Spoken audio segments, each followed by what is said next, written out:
welcome to the Product Marketing Festival. We have some fantastic sessions on the agenda for you today, but before we jump in, I have a very exciting announcement to make. The Product Marketing Awards are back for 2022, and I'm delighted to announce that nominations are now open. We received a whopping 181 unique nominations last year, and this year we want even more PMM pioneers to be recognised. We have 7 top-notch categories for you to get involved in, and we can't wait to shout about the incredible product marketing talent within our community. The categories are Product Marketing Leader of the Year, Product Marketing Team of the Year, Product Marketing MVP of the Year, Product Marketing Newcomer of the Year, Positioning and Messaging Maestro of the Year, Product Launch of the Year, and Top Companies to Work in Product Marketing. Nominations are now open but must close on August 19th. So what are you waiting for? Spread the word, get your nominations in, and celebrate those product marketing superstars that continue to go the extra mile. We'll be sharing a link to the nomination page in the chat throughout the day, so keep a lookout for that. We're also here if you have any questions, so please feel free to reach out via Slack or email. Now, after all the excitement, I just want to say a huge thank you to our sponsors, speakers, and you, our lovely audience, for joining us today at the festival. Please make the most of these sessions by asking your questions and sharing your feedback in the comment section of the video. So with that, let's get back to the sessions.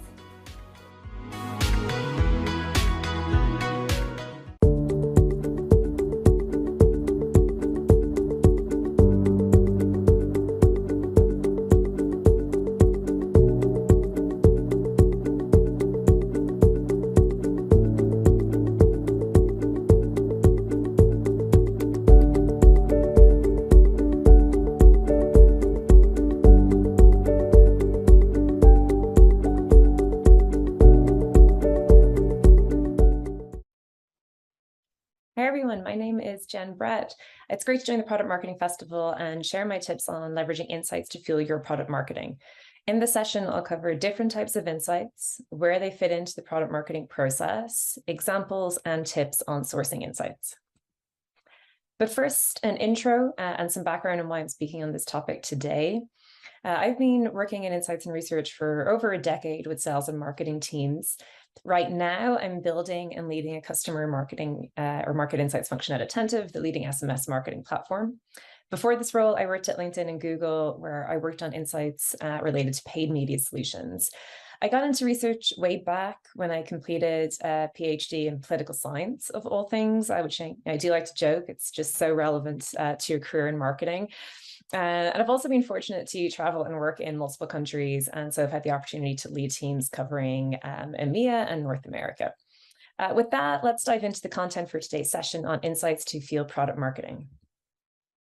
I'll start by spending a moment on what I mean by an insight. The most common definition is probably that an insight is actionable. It should enable a decision to be made. That is true, but I also like this description on the slide here. Which is a good insight creates a whole new way of thinking. I really love this way of defining an insight.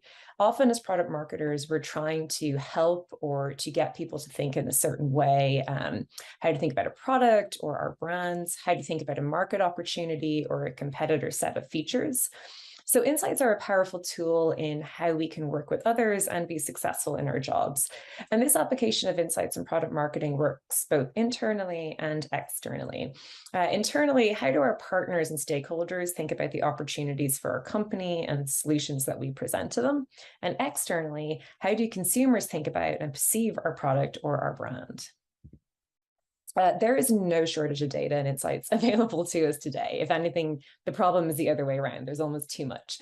So I wanted to start with some categorization, as I do think that categorizing different types of data is critical to figure out what you need, when you need it, and where you can source it. To be clear, there are no right or wrong categories for insights.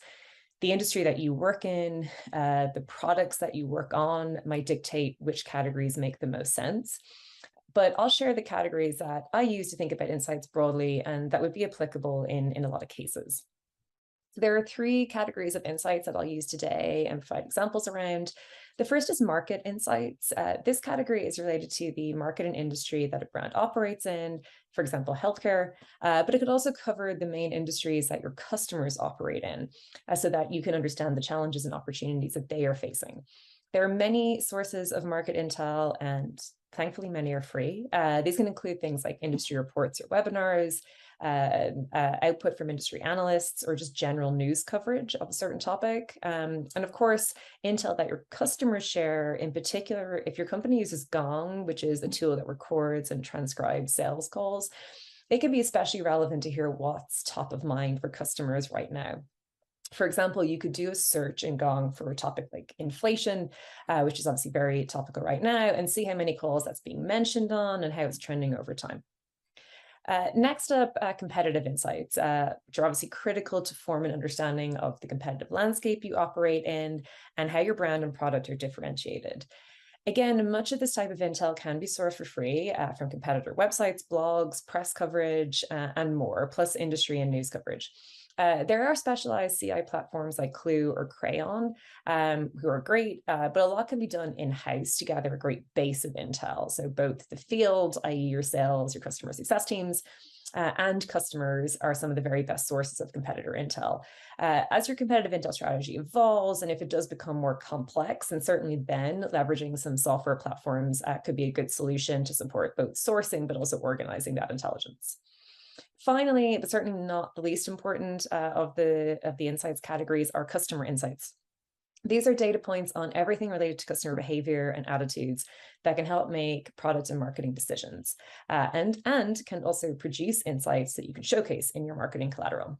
For example, what are your customers' attitudes towards potential feature updates? What insights can be drawn from internal data about performance and results on your platform? And your customers can, of course, be your best advocates. So insights to fuel case studies and testimonials can be powerful tools and mostly done in-house as well.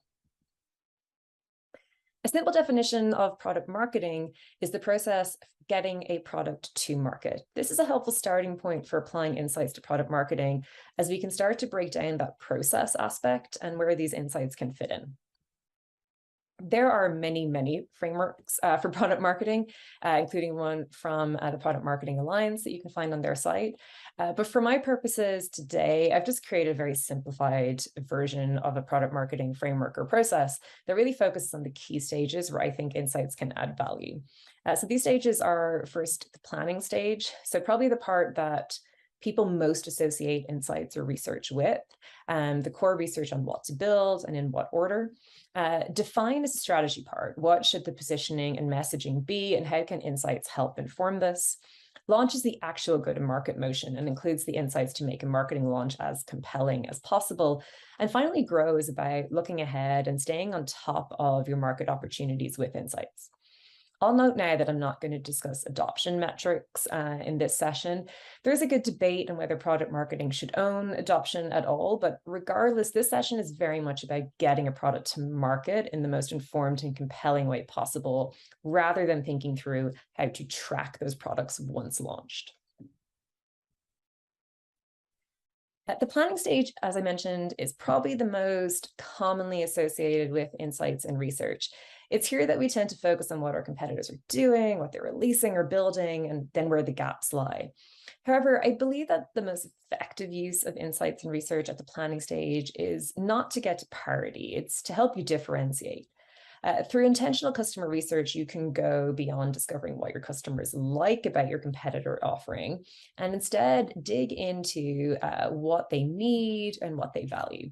This may be as simple as asking your customers what they are trying to achieve, what their goals are, or how they and their teams are measured, and aligning your solutions to those answers. In terms of competitive research, it's more important to find gaps. Start competitor research with the mindset of what they do not do versus a list of solutions that they do offer.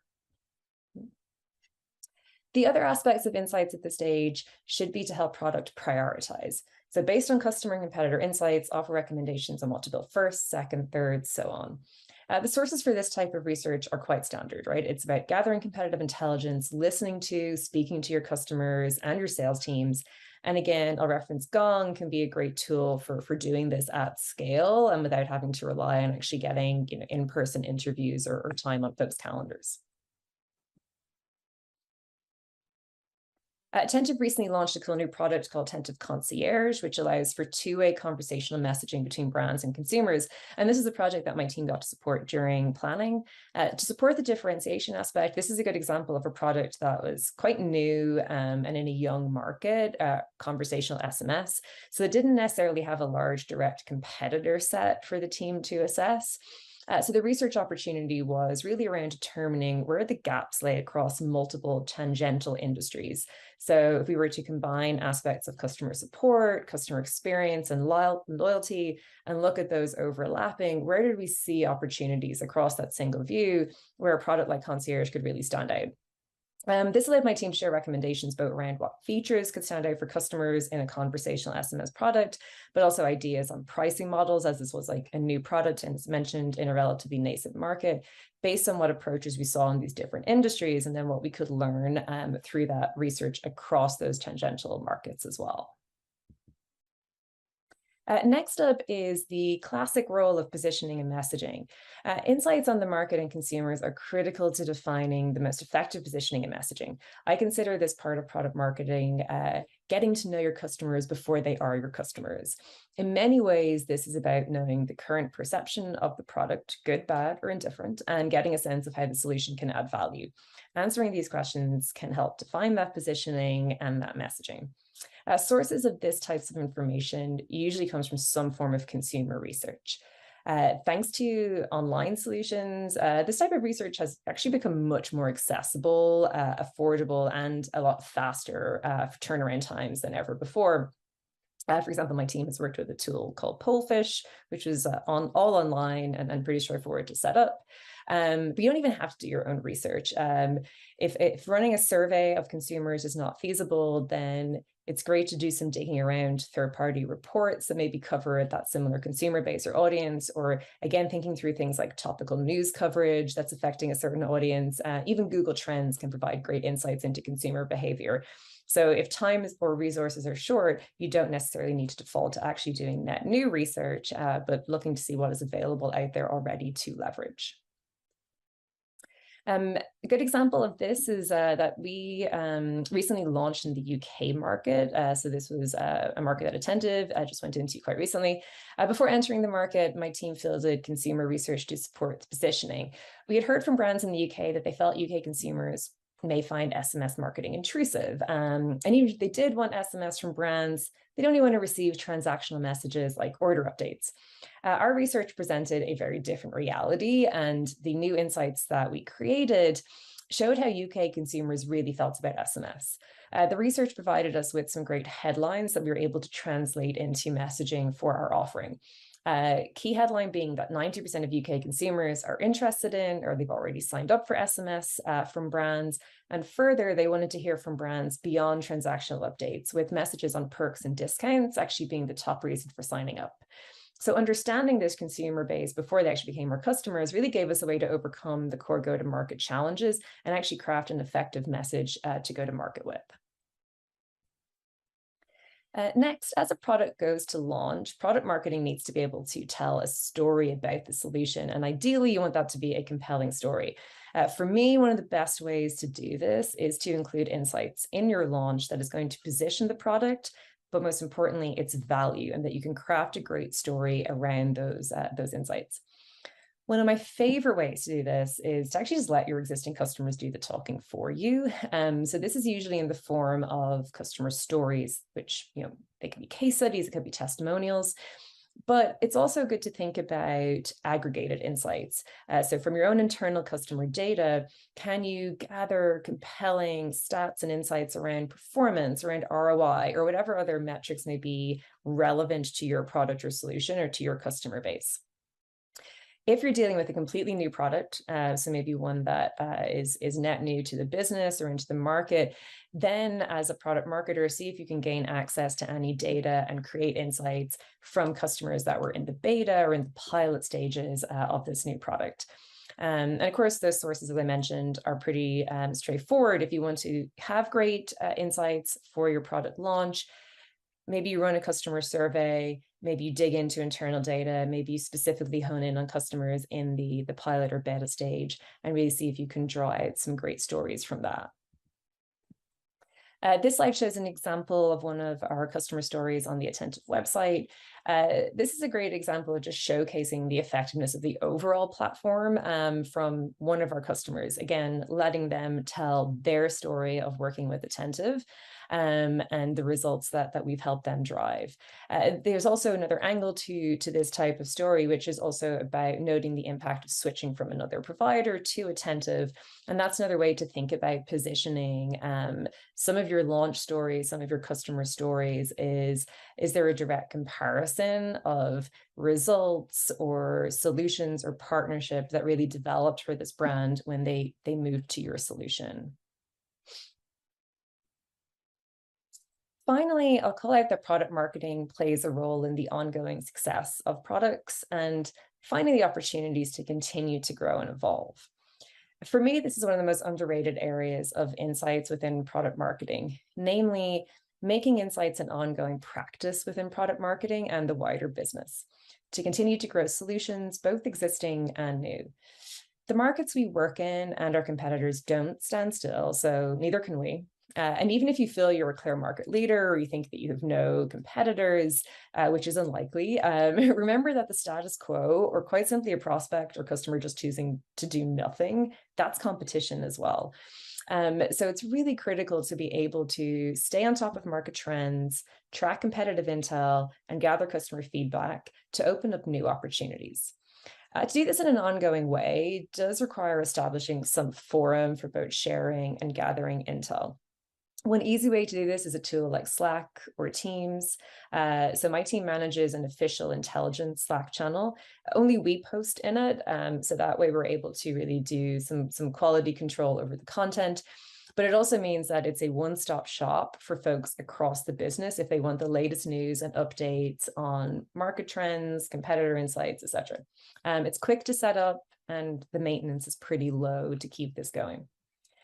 The other point I'll say here when you're thinking about this grow phase and applying insights to further growth and development is predictions themselves are next to impossible. Really understanding and saying with certainty what is going to happen in the future.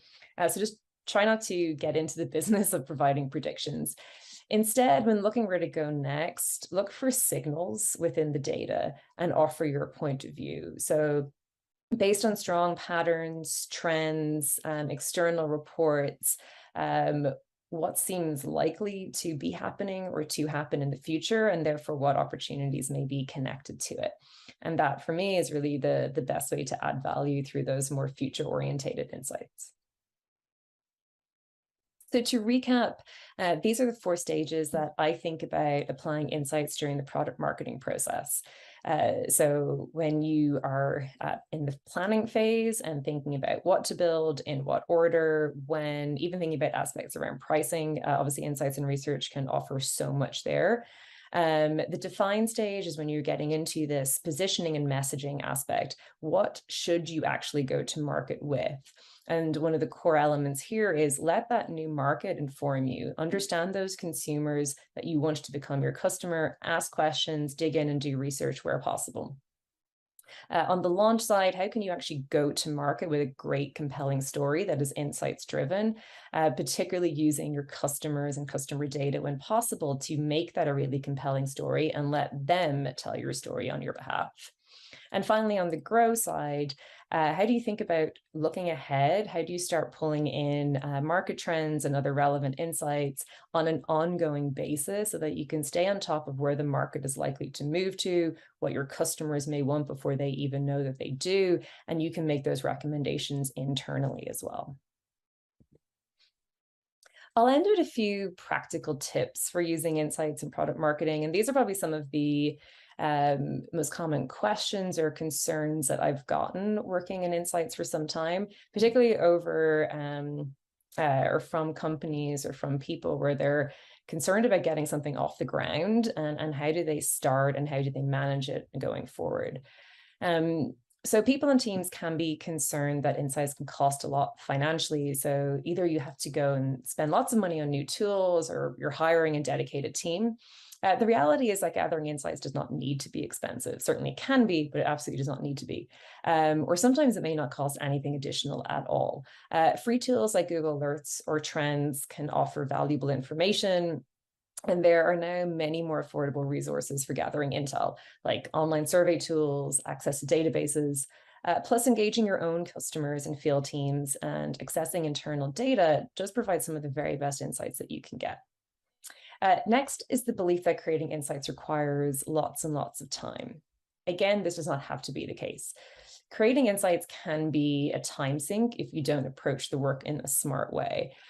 So the best way to avoid this is start with an actual question or hypothesis that you are trying to answer, that you want to prove or disprove. What are you seeking? And then determine what you need to get there. One of the best ways to get to a good hypothesis is to ask a lot of questions of the stakeholders and, if possible, some customers. What are they interested in? What do they think is compelling? What would actually make them act? And allow that to inform your starting point, rather than starting with lots and lots of data and trying to dive in and find something interesting. Always start with the question and then go on to the data to get to the insight. Insights can also have the best impact when the person creating it can answer the so what questions. This is a technique that I've applied for a long time in insights. It's about being able to answer the question, why would anyone care about this insight? What could they do with it? Could it help someone make a decision? If you can't answer the so what question, then probably just don't waste your time, because it's likely that you may just have a data point versus an insight. So it's just a number that's not actually particularly interesting or actionable. Or it could be that you actually just have the wrong insight for the use case at hand. And what you need to apply to this use case may just be a different insight at all. And finally, having insights-driven product marketing, it takes a village. So start creating an insights culture at your company. The first step is to establish those forums where you can easily share and gather intel. Again, this can be as simple as using Slack and sending out comms about interesting things that you're seeing in the market or among competitors. I think probably the best tip I would say is just don't worry about having a full strategy to kick off. Start simply by sharing what you can and asking questions of stakeholders and of customers whenever possible to know what people need. And let that be your guide as you start to kick off this insights-driven product marketing approach. Thank you so much for your time today. It's been a pleasure getting to speak with you all. Feel free to connect with me on LinkedIn if of interest, and enjoy the rest of the Product Marketing Festival.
Welcome to your PMA Pro membership, your gateway to continued professional product marketing development. Whether you're new to the industry or an experienced practitioner, we've covered all bases with our variety of specialist content, including on-demand presentations, templates, exclusive content, mentors, toolkits, learning paths, and more. So let's take a look at exactly what could be all yours as a Pro member. Starting with exclusive articles, jam-packed with in-depth insights from experts at companies like Google, LinkedIn, HubSpot, and Drift. And we add new pieces to your dashboard every single week. Your template hub is packed with 50 plus vetted and tested templates and frameworks designed to streamline fundamental processes. Used by companies such as Slack, Microsoft, Twitter, and TikTok, rest assured, you and your team will be equipped with the best materials to enhance your practice. And better yet, we add new templates into your plan every month. Here at PMA, we have a busy event schedule year-round, and as a Pro member, you'll get access to every presentation on demand to enjoy whenever and wherever you please. Better yet, you won't have to pay a cent to attend our virtual festivals and summits. The discounts don't stop there either. As a Pro member, you'll also get 10% off our suite of certification programs. After a structured learning experience, then our product marketing learning paths and toolkits are for you.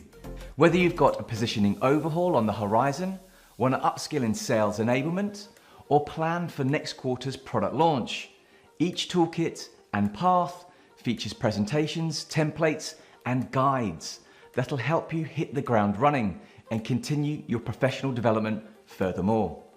Moving on to our peer councils. They're the perfect platform for live, virtual interaction, and the monthly gatherings allow you to connect with an intimate pod of product marketing leaders to strategize and collaborate. And last but not least is our mentor program. Whether you want to be a mentor, mentee, or both, you can accelerate your personal and professional growth by learning from product marketing heavyweights all over the world. So, with product marketing teams at globally recognized brands such as IBM, TikTok, Uber, and Amazon reaping the benefits of the stellar content on offer, why shouldn't you? Sign up for your PMA Pro membership and access a never-ending flow of tried, tested, and recommended tactics, learn from the leading lights in the industry, fast-track your professional development, and accelerate your career trajectory.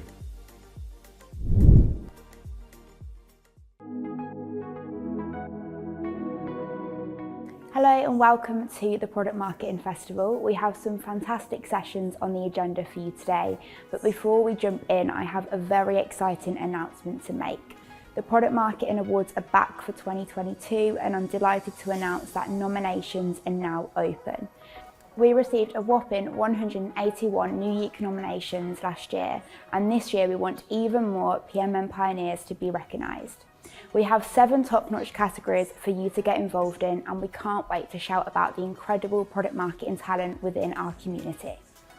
The categories are Product Marketing Leader of the Year, Product Marketing Team of the Year, Product Marketing MVP of the Year, Product Marketing Newcomer of the Year, Positioning and Messaging Maestro of the Year, Product Launch of the Year, and Top Companies to Work in Product Marketing.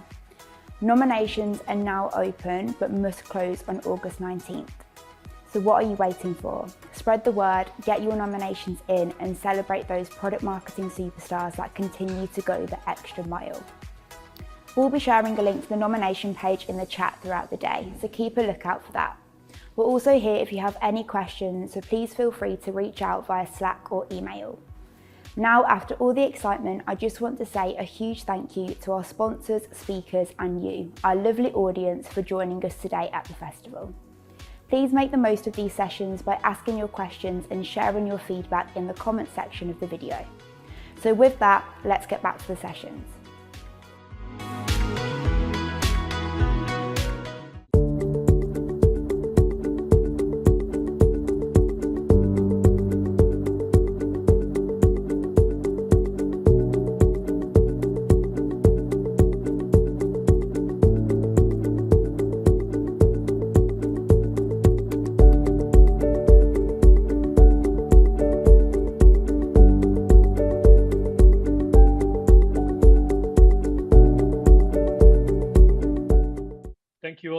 welcome to this panel on how to create synergies between the marketing and product teams. So today, I'm here with Shola and Yana to try to discuss in a bit of a different way the debate between the product management and product marketing management teams. Today, what we see is that the discussion is polarized around who is the strongest function and what is the strongest function within the business. But in reality, what we really want to talk about today is how we create better synergies and create more value for the company based on more collaboration and closer collaboration between the two teams. One thing to mention is that unfortunately we don't have a product manager on the panel today, so it's quite product marketing management focused, but we hope we will be definitely very fair to both teams. So to start, I'll ask you, Yana and Shola, to introduce yourself to the audience. Sure. So hello, everyone. Thank you for the great intro, Mattia. My name is Yana Freva. I am the product marketing lead at Spendesk, where I'm building out the product marketing team focused on growth. And Spendesk is fintech unicorn out of France, and we are providing spend management solutions for companies. Over to you, Shola. Thank you, Yana, and thank you, Mattia, for that great introduction as well. My name is Shola Ogunshola. I am a product marketing leader at IBM. I lead product marketing for our enterprise servers business. What we do is we power economies with our servers, and we run most of the transactions, banking transactions, right? Imagine when you swipe your credit card, right? That transaction is probably running through one of our servers. Happy to be here on this panel, as Mattia said. I've worked in product management and now in product marketing, so hopefully we can represent both functions fairly in this conversation. Yeah, that's great. Thank you, Yana, and thank you, Shola. A brief introduction also from my side. I'm the product marketing director at Cowboy, where I oversee insights, value proposition development, and go-to-market strategies. Cowboy is a Belgium-based tech company designing and manufacturing connected electric bikes. Cool.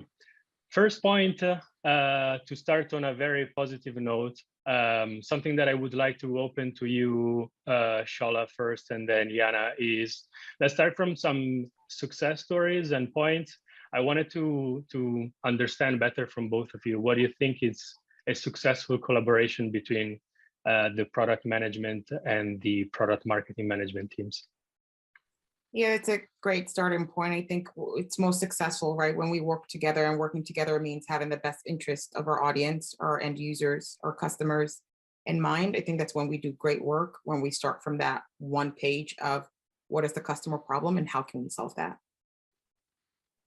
And for me, it's actually when I feel comfortable to disagree with the product manager and having, I wouldn't say arguments, but I would call it passionate discussions, because it means that I was given the voice to tell what I think about a product roadmap in time, and she was given the opportunity to provide feedback on our go-to-market strategies, and we feel comfortable sharing our disagreements. So for me, that's the ultimate goal or ultimate measure of success. Would you agree, Mattia, or do you have a different idea about a successful collaboration between the two teams? No, I totally agree. I think also I see that what helps a lot is to have a positive tension between the two teams, and I call it a positive tension because I see that it's through collaboration and debate and better understanding each other that I collaborate with my product counterparts the best. And talking about that positive tension, I think one element and one topic that I wanted to get into is also some of the challenges that you both see in the collaboration with the team. And of course, as part of the challenges, we will also look into what are the approaches that we have to overcome those challenges. But starting from that first, Yana, would you be able to mention the first one that comes to mind that you consider important to solve? Sure. And by the way, I love the positive tension. I think that's a great and diplomatic way of describing what I try to say. So I think one of the key challenges comes from the fact that I think the product management and product marketing differs in each organization, and it's very blurry. So I think we often come to work together with very different ideas what each is. And I think also we often have slightly different idea, or we interpret information a little bit differently. So for example, obviously as product marketers, I look at it more from the value perspective or go-to-market perspective, and product managers really focus on more of the technical details. So I think often it's really useful to work together because we interpret things differently. But I think one of the key differences is that slight confusion over roles and responsibilities, because we often come from different companies and backgrounds where the structures are a little bit different. And I think also in terms of the different interpretation, maybe product managers tend to talk more to the existing customers versus we tried to focus more on the bigger market. And that in that case, we may listen to a different segment or we may put a bigger weight to a certain segment in the market. I think what probably is very common to a lot of product marketers is that they're trying to really put value on everything we build, versus product teams and engineers often focus on the technical bells and whistles, which I completely understand because it's often amazing what they build. And sometimes we have to hide some of those details from the customers because they wouldn't necessarily understand. And sometimes it's also a question of, for example, naming that can be very technical versus focusing more on the value to customer. And I think it can also be slightly different approach to customer and market research. Because I think product marketers try to focus more on the bigger market. We may focus more on market sizing, future market trends and things like that, versus product managers may focus more on the immediate customer feedback for specific products rather than the bigger picture of the overall market. So I think we complement each other really well, but I think it's also the fact that we interpret things a bit differently and we focus on different aspects of different parts of research. But I'm sure there are a lot more challenges. So I'm sure you, Shola or Mattia, you have more to mention. Yeah, and one thing that I wanted also to, probably a secondary question that I wanted to ask you is, in terms of the differences in type of research that we see between the product marketing team and the product management team, do you see that it has also to do with the stages of product development or go-to-market in the way in which this research is used by the different teams? To give you an example, I might see sometimes that a product team might be using user feedback to inform a go-to-market strategy. And in some cases that makes sense, but in other cases it's leading to missing the point of like how to really launch that product. That's a really good question. So actually we're just working on a new product. And I must say, we've been doing actually all the research together, myself and the product manager from the very beginning, because we interpreted a bit differently. So I led the buyer research. Then actually when we started building the product manager leads the user research, but I still participate in it because then I actually see what the user really values in the product, what are the key value points and the pain points that the product is solving. And then I know how to actually position the product after. So even though we have different types of research at different stages of the product development, we actually sit in it, both of us, because then we interpret the information differently and use it for different purposes. And I must say, this is actually the first time I've done it, because before I would only participate in the pre-development research or post-development research, but I actually found extremely useful to be also sitting in all the prototype feedback and the first user testing, because it really helps me inform the go-to-market strategy. So I don't know what's your experience, but I actually found it quite useful to sit through all the pieces of research, even though it's obviously very time consuming. Yeah, it's a really good point. And I don't think enough product marketers have a seat at the table at the very beginning, all through that process. And to your point, Matthias, there are things that we can pick up from that process that will inform the overall kind of go-to-market plan. And there are things that will inform, features and capabilities that are built into the tool to ensure that the product management team is kind of solving the need that they set out to. But I think having a seat at the table together is valuable. And I will say, just from my experience, it's not always the case, right? As you said, Yana, we're joining it kind of further down the stream, right? When it's getting ready to go to market, and we're trying to kind of force that back into what's the market need and how can we position it in a way that resonates with the target audience. Yeah, and I think, Shola, going to your point, is also how early we get to that table, right, throughout the process.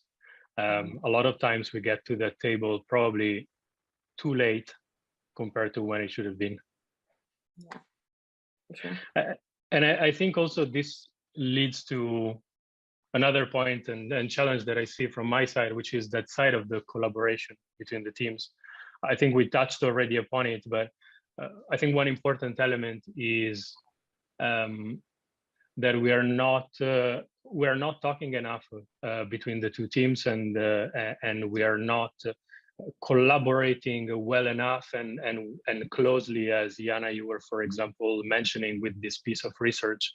And sometimes, going back to what you were saying, I think this element of lack of collaboration leads to confusion in terms of roles and responsibilities, and not having this continuous stream of information between the two. I think it's going back to what I was mentioning before around what is success for me. What I've seen a few times in my experience is that that lack of collaboration leads to go-to-market strategies being implemented by a product team, or in some cases a product roadmap being too much led on the other side by a product marketing team, and losing touch with what is the feasibility and the reality of what the user really wants. And I see that this is like that element of collaboration and then is impacting the success of go-to-market strategies. And it's also making it more difficult to create value for the organization. Yeah, it's a really great point. And to that point, I think what I'll submit to that as an additional challenge is what that drives is, two things. One is both roles are very strategic, right? I think we can't look at one versus the other as tactical. This is strategic. Both roles are both strategic. And I think working from a common playbook, a shared goal is really important. And that can look different in many different types of ways, right? In my experience, working in a complex organization where you have many product managers, many solutions, many products, and then you have a product marketing team. The ratio of support product marketers to product management isn't always one-to-one. So it's a matter of like, here's our focus, here's where the growth is, right? From a market standpoint, here's what we're going to focus on versus not. Starting from that even, right, which is a much higher level than even let's sit in on research together, is important. And there's a really great quote that I've heard that says, the biggest waste of time in all product development is building something that absolutely no one wants. So let's make sure that we can kind of amongst ourselves as product marketing and product management say, here's where we feel that the market growth is going. And then how do we create a strategy to say, here's how cycle for us, because it's never like a one and done.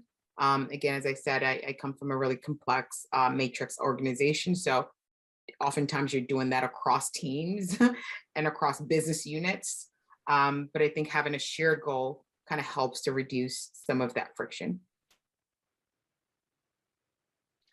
Yeah, 100%. And I would say also that what I see is that shared goals, and I would also add shared roadmaps. A lot of time, I've noticed that at the level of goal setting, there's that lack of collaboration. Again, I'm going back to collaboration, but let's say the lack of sync between the two teams and making sure that the two roadmaps are going in the same direction. Because oftentimes you find yourself in the middle of your project and you realize that you don't even have, as you were saying, Shola, like the right support from the team, because potentially what you wanted to do wasn't even in their roadmap of a product management team. Yeah, for sure. And I think going back to some of what's been said around having an outside in focus. Like if we can define for ourselves strategically where the opportunity is, what needs we're solving for clients as well, always having the client or the customer or the end user at the forefront of that, I think it becomes easier for us to have a shared roadmap to say, like, here's what we're going to deliver against that need, and here's what's going to look like. And roadmaps can change, right? But oftentimes our product management teams are tied to their roadmaps. And we as product marketers have to come in and say, hey, the market trend has changed, and maybe what we thought was relevant a year ago, right, isn't where the market is going, and how can we adjust that roadmap to align? 100%. And one thing that I also wanted to add is the fact that oftentimes, and I don't want to jump to solutions, but oftentimes what I see is that there's also a lack of understanding between the two teams, so that even within creating roadmaps and prioritizing what are the projects that have the highest impact, a marketing function can help a lot with that prioritization. There are a lot of times that moving the product machine takes much more time and much more resources, and also to see results takes much more time. The product marketing team, and I come also from a background in software from Amazon Music, where a lot of the work was from my side, understanding customers and increasing engagement and retention. There were a lot of activities that could be tested by a product marketing team in a much leaner way than implementing it on product. And those small projects would actually help the product team to understand where to focus resources, where to move their roadmap. So I see also this kind of collaboration and synergies creating an optimization of roadmaps from both sides in the long term. That's really interesting point, because it's true that maybe one project that's a huge like pull on resources on the product management side is actually very quick to deliver on product marketing. And the same way, like something that, you know, I think there is often a lack of understanding of how many resources and how much time is required to do certain project. And I often feel it that from product management side, they may not have clear understanding of how much time sometimes we need on product marketing side. And I think that's why sometimes maybe we are not brought early enough, because there is like this understanding that maybe we just deliver things really quickly because it's just a landing page. But actually landing page may take 6 weeks to put together if you have like everything like positioning, tracking, paid search, like everything in place. And I think that's often can come to that confusion to the differences in resources required for the same project for the different teams. Good point. Yeah, and I think it takes 6 weeks if you don't have to retrofit a product into a narrative. That's also quite helpful. But yeah, I think to probably also add to all this that we have been discussing around the confusion of the roles, the lack of collaboration, also the lack of shared goals. I think going back to the impact that this has on the organization, what I see is that this confusion between the two teams then leads to miscalculating what the customer really wants. And I think is going back, Shola, to what you were saying before about bringing to the market a product that customers don't want. So there's also a wider impact on the organization. Like this is not just a matter of resources and optimization between the product marketing and the product management team, but it's actually the element of not delivering what the customer wants or not bringing to market the optimal product. Right, or even worse, confusing the customer, right? Yes, and confusing the customer, and also the competitive and being confused about the competitive landscape, I would also add. Yeah, but it has tremendous impact on the organization, right? Because at the end of the day, every organization has a revenue goal, and we want to hit that. And part of what we do is driving that, right? Being a catalyst for that.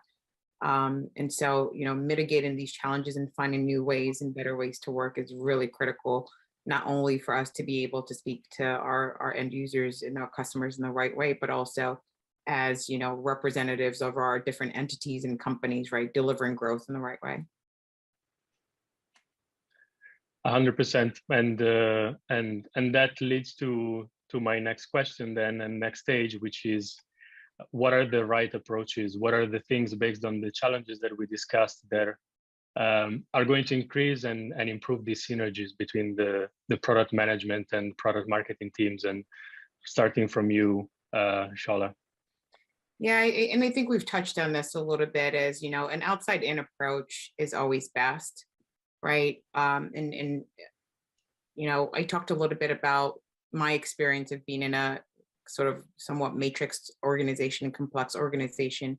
I think a lot of part of that is, from a strategy standpoint, starting out of, where are the areas where we're going to win versus where we're not going to win.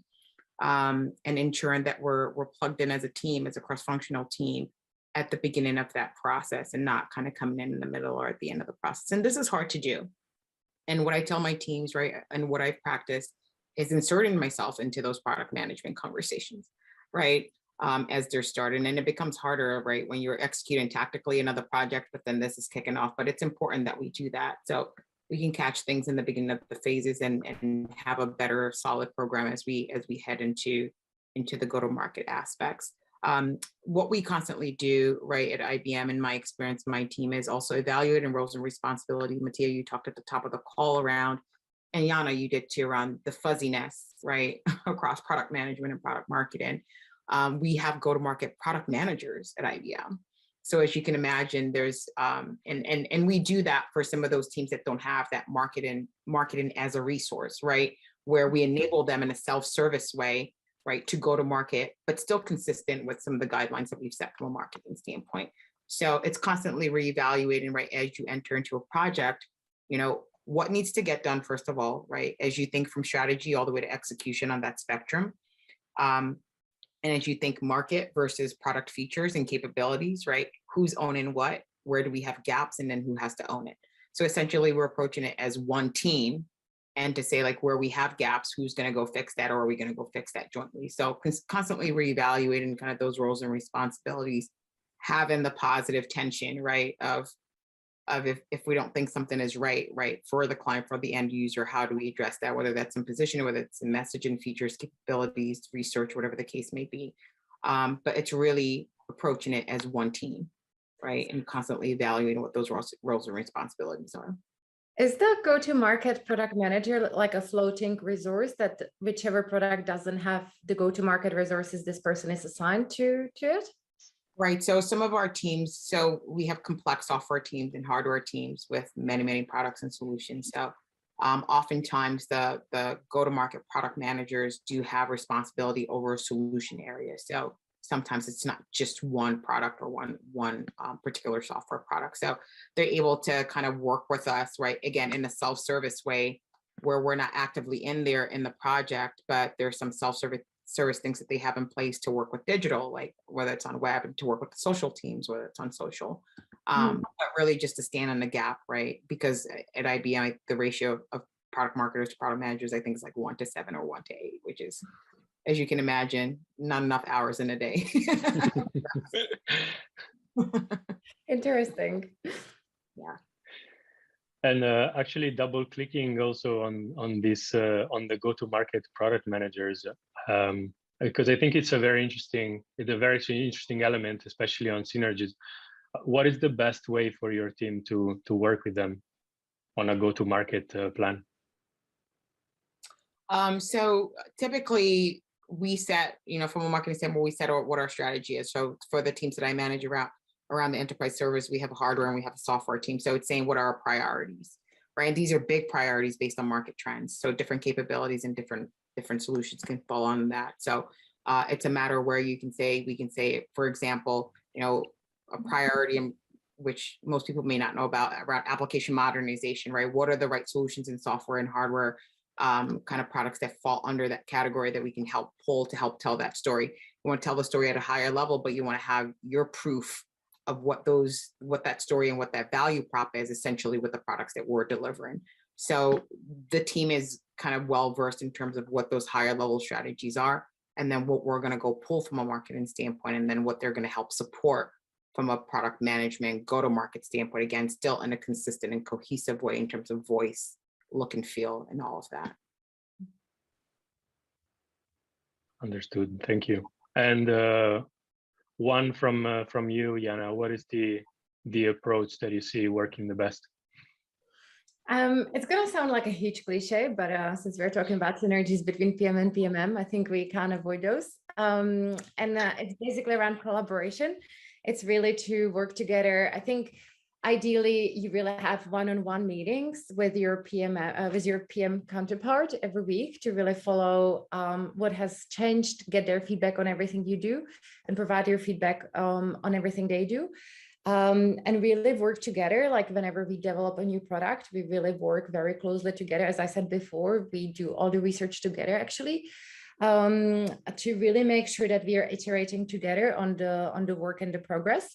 And that really comes from everything from strategy all the way to product roadmap and go to market. And for example, in the latest, so for this quarter, we've just done our product roadmap presentations. And I thought it was a huge achievement, the fact that actually we started including the go-to-market plan for the new product in the product roadmap, because what also this allowed is that we actually got feedback from the product managers on our go-to-market, even though we had agreed on that together. But obviously when the product roadmap is being finalized, there are a lot of changes, and actually that impacted how we are going to roll out a certain product to different segments. And we actually had to do some changes, even though this was something we had already agreed on before, but this is just normal part of iteration.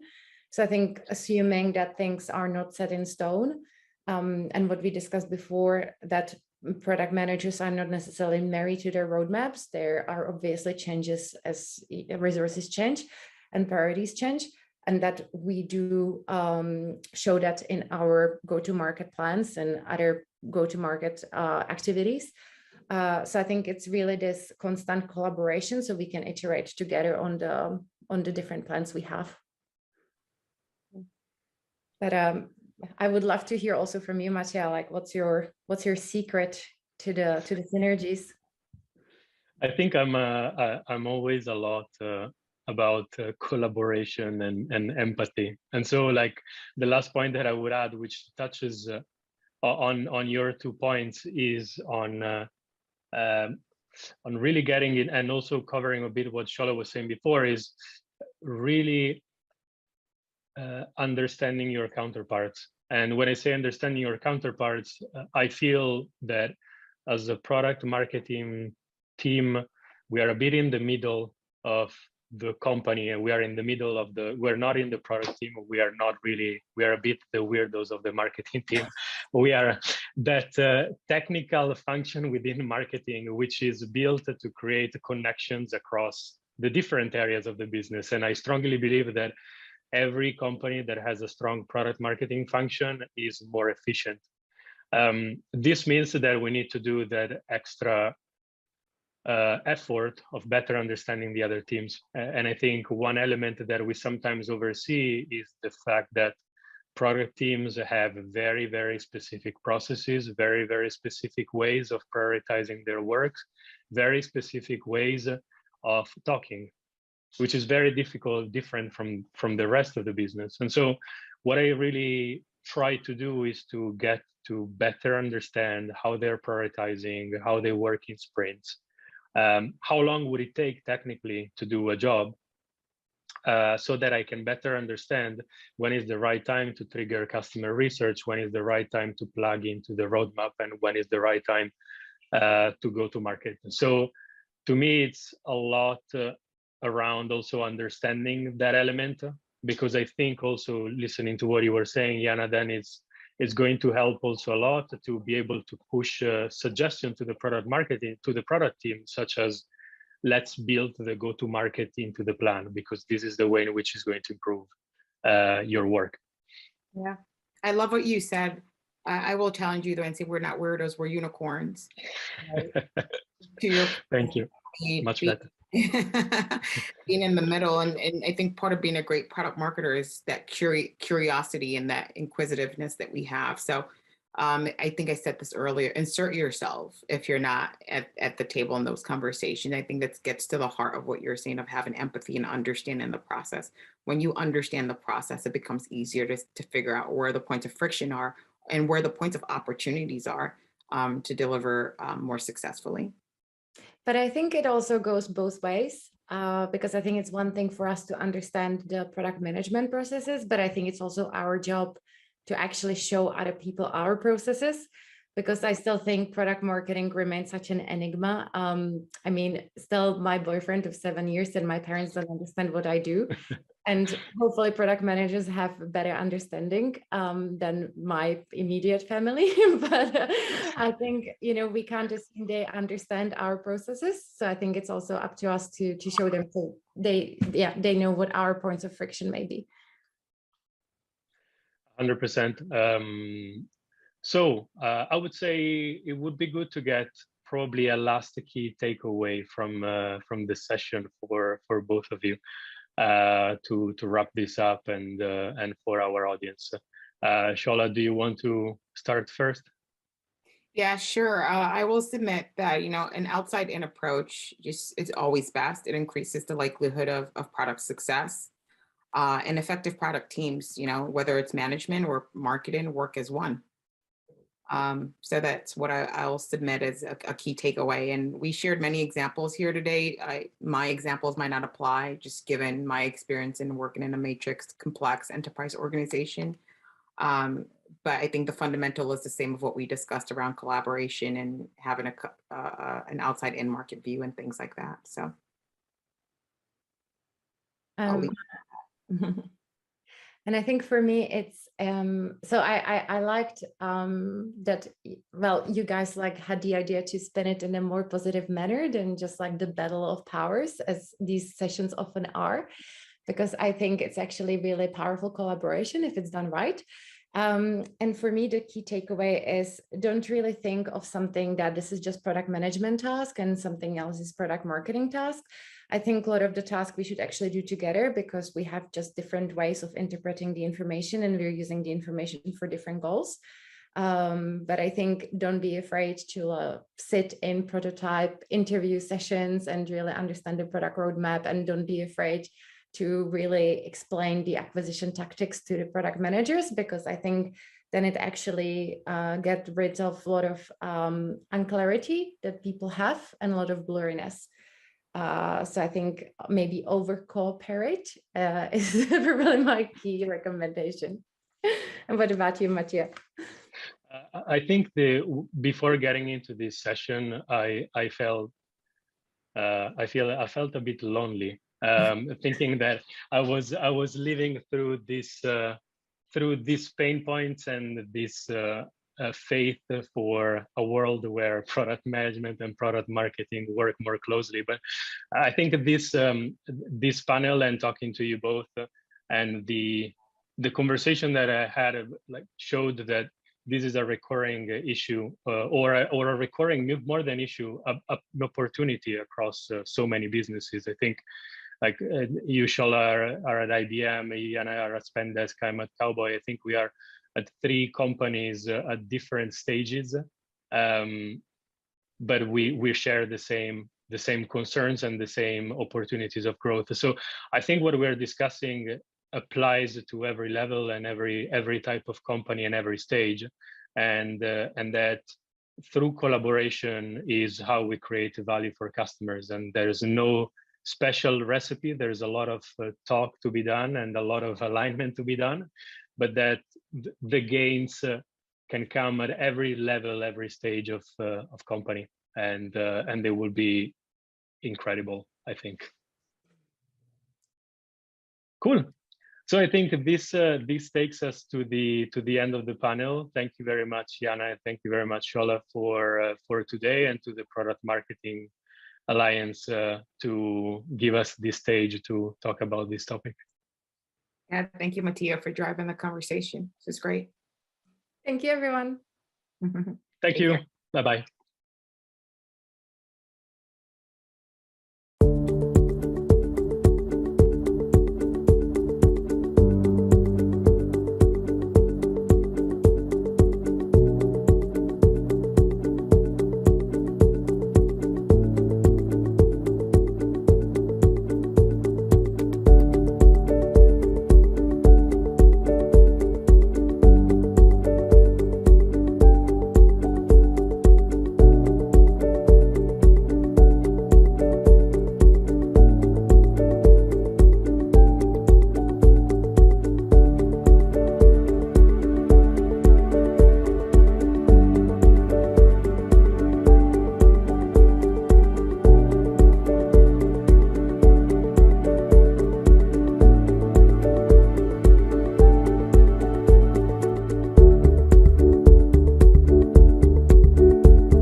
Product Marketing Alliance membership is an incredible resource for product marketers with all types of experience. It's definitely a goldmine of information and resources, from the Slack community to the templates and resources. I can go out and see how are other people thinking about their growth strategies or product adoption. How are others thinking about the best ways to do customer interviews, or how others are setting up the content and or customer advisory boards. There's some great real life examples that I can either make a copy of or take as inspiration and really make my own. Getting access to the videos and the templates is more than worth the cost, because you get to see what the top PMMs are doing and how they think. From persona frameworks to go-to-market templates to articles written by experienced product marketers, this content has become an additional resource to help me succeed at my job. My personal favorite is the mentorship program. It's definitely been a game changer for me. When I have some planning time available, I love to look at the different videos and conferences that they have posted.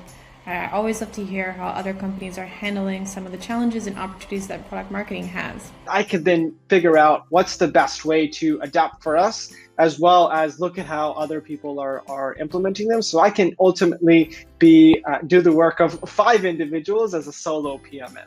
Whether you're just transitioning into the field or you're a product marketing expert, I think there's content and materials that are useful for everyone. And as someone looking to break into the role, I get a good grasp of what I should be doing and also what will make me successful once I do. And the best thing is that as members, we get access to new content all the time. PMA constantly keeps adding more materials, articles, and tools. This whole program's been very validating for me in my career. And so I highly encourage you to check out. I believe they keep pushing the bar and supporting their members to ensure that we become experts in the field.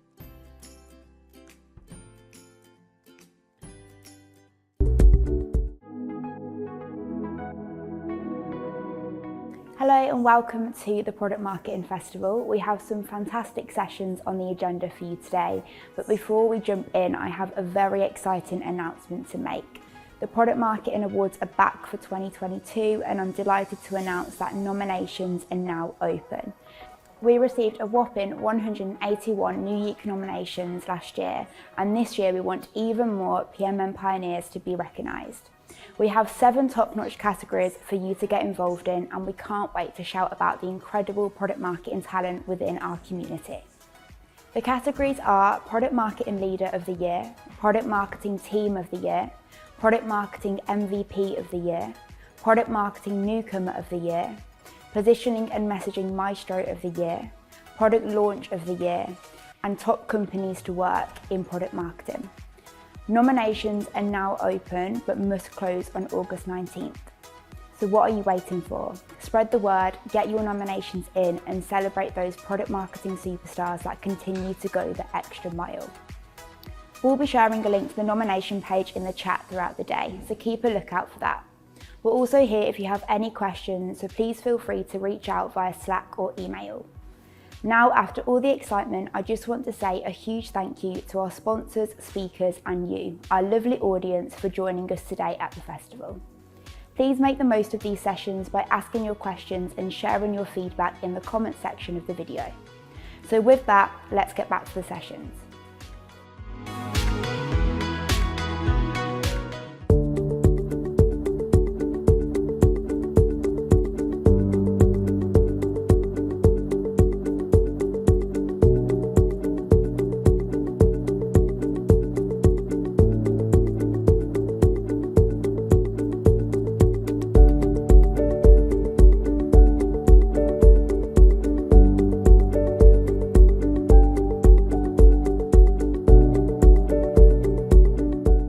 Hey everybody, my name is Nate Bagley. I am the head of content and media here at Closed, and I am here today with Braden Anderson, who's the VP of Operations, and Jonathan Stevens, who's the VP of Consulting.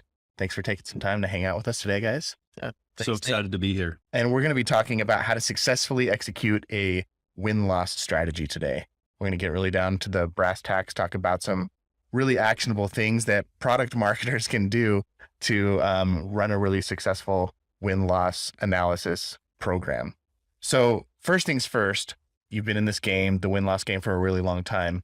Why do you think product marketers are the perfect owners for win-loss? Yeah. Yeah, it's surprising with, at least it was surprising originally. Product marketers tend to be the individuals we work most with out of a lot of different roles. I was actually a product marketing manager at Qualtrics for about 3 years prior to joining Closed. And so that perspective might be helpful. When I was a product marketing manager, we had a team that we called the team of 4 that was comprised of a head of marketing, a head of sales, a head of product, and a head of engineering for every single product line that we had. And why I love that is because it made sure that we had all the right people in the room when making decisions about the future of our product line. And that's really, as we think about those 4 key areas, those are some of the key areas that we learn most about when we do win-loss programs: our product, sales, marketing, etc. That's typically why we believe that marketers and product marketers specifically are the best people to own win-loss analysis, because there's so much overlap of who they're working with and what they're working on and trying to solve. Yeah, they're kind of like the glue that holds all the other organizations together. Yep, absolutely. Yeah, totally. Anything you want to add, Jonathan? Like you said, Nate, you're in the middle of a lot of things. I think win-loss can really satisfy a lot of the requirements of your job for all these different aspects of the company that you're working in. So when you're working with several different stakeholders and there's a lot of cross-functional attention that you need to get, win-loss can help you with that and can kill a lot of birds with a few stones. So maybe one other point I'd add is, because win-loss tends to get so much great information around those different areas, it's good for you as a product marketer as well, because you now become the source of so much truth and knowledge about these different areas that you become a source that other parts of the organization then come to. So not only is it valuable because you need to know that data, but it also makes you look like the expert internally. Yeah. And I mean, we've had a lot of situations where we work with product marketers, and one of the most rewarding parts of my job, frankly, is when I hear people say, yeah, I actually got a promotion, and one of the reasons for my promotion that was cited was I stood up the win-loss program at my company. And so this is beneficial not only for your company, but it can be beneficial for your career. Mm-hmm. You can be, as Braden said, that source of truth, that source of, I've got this information that everybody needs, and it really makes you look good in your company. Yep. Well said. So why should organizations be investing in win-loss in the first place? Yeah, good question, right? Any sort of investment in like this, any sort of research or software purchase, anything, you want to understand, well, what's the ROI? Why am I even doing this? How is this going to benefit me? So at the end of the day, the main focus of what you want to get out of your win-loss program is you want to improve your win rate. There's a lot of other peripheral benefits, but I would say at its very core, you need to improve your win rate to really believe that this is going to be worth your time. So let's just come up with a hypothetical example. Let's say you're a $100 million company. You have a 20% win rate. So your total pipeline is 500 million. And let's say you improve your win rate by 10% as a result of your win-loss program. So you're going from 100 million, and then you improve your win rate 10%. So that's going from 20 to 22%. That's an additional $10 million of revenue. Your win-loss program, whether you do this internally, whether you do it through a third party, is not going to be that expensive. And likely you're going to get at least a 10x return on your investment. So, and if it is that expensive, you need some reward. Yeah, you hired the wrong person. Yeah, it should not be that expensive. That's pretty inefficient, right? So essentially, the ROI is really easy to justify, is basically what you're saying here. Yeah, it is, and you can plug in other numbers for that. Yeah, but its core, you don't have to make crazy assumptions to really see that, oh yeah, this is going to have a positive ROI for us if we implement it right. And that's, I think, what the focus of what we're going to talk about today is. Yeah. And let's get into that. Let's talk about where that positive ROI comes from and what it looks like to run a successful campaign. So I think a really good segue into this conversation is I'm curious to know, when your average product marketer thinks about win-loss, how might they be thinking about it incorrectly or maybe not in a complete way? Like, what's something that a lot of people who might be a little new to the win-loss idea don't really understand about a comprehensive win-loss strategy? Yeah. Good question. You want to go first? Yeah, sure.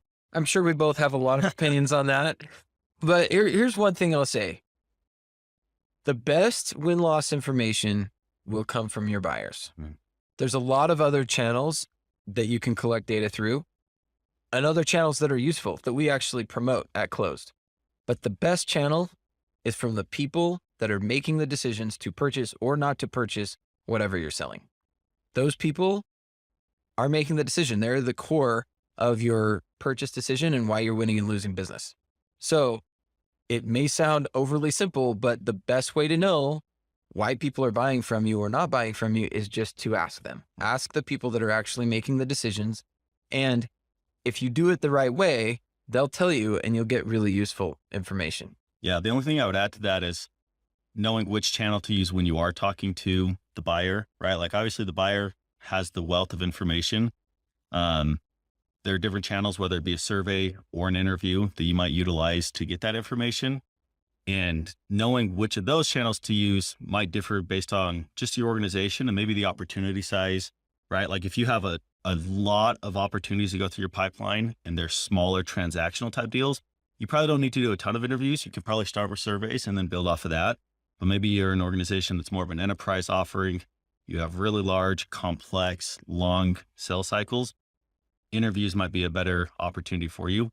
You might be an organization that has both, and you're going to do surveys and interviews, and having an understanding of what your pipeline looks like is going to guide you on what is the best channel for you to go and execute on.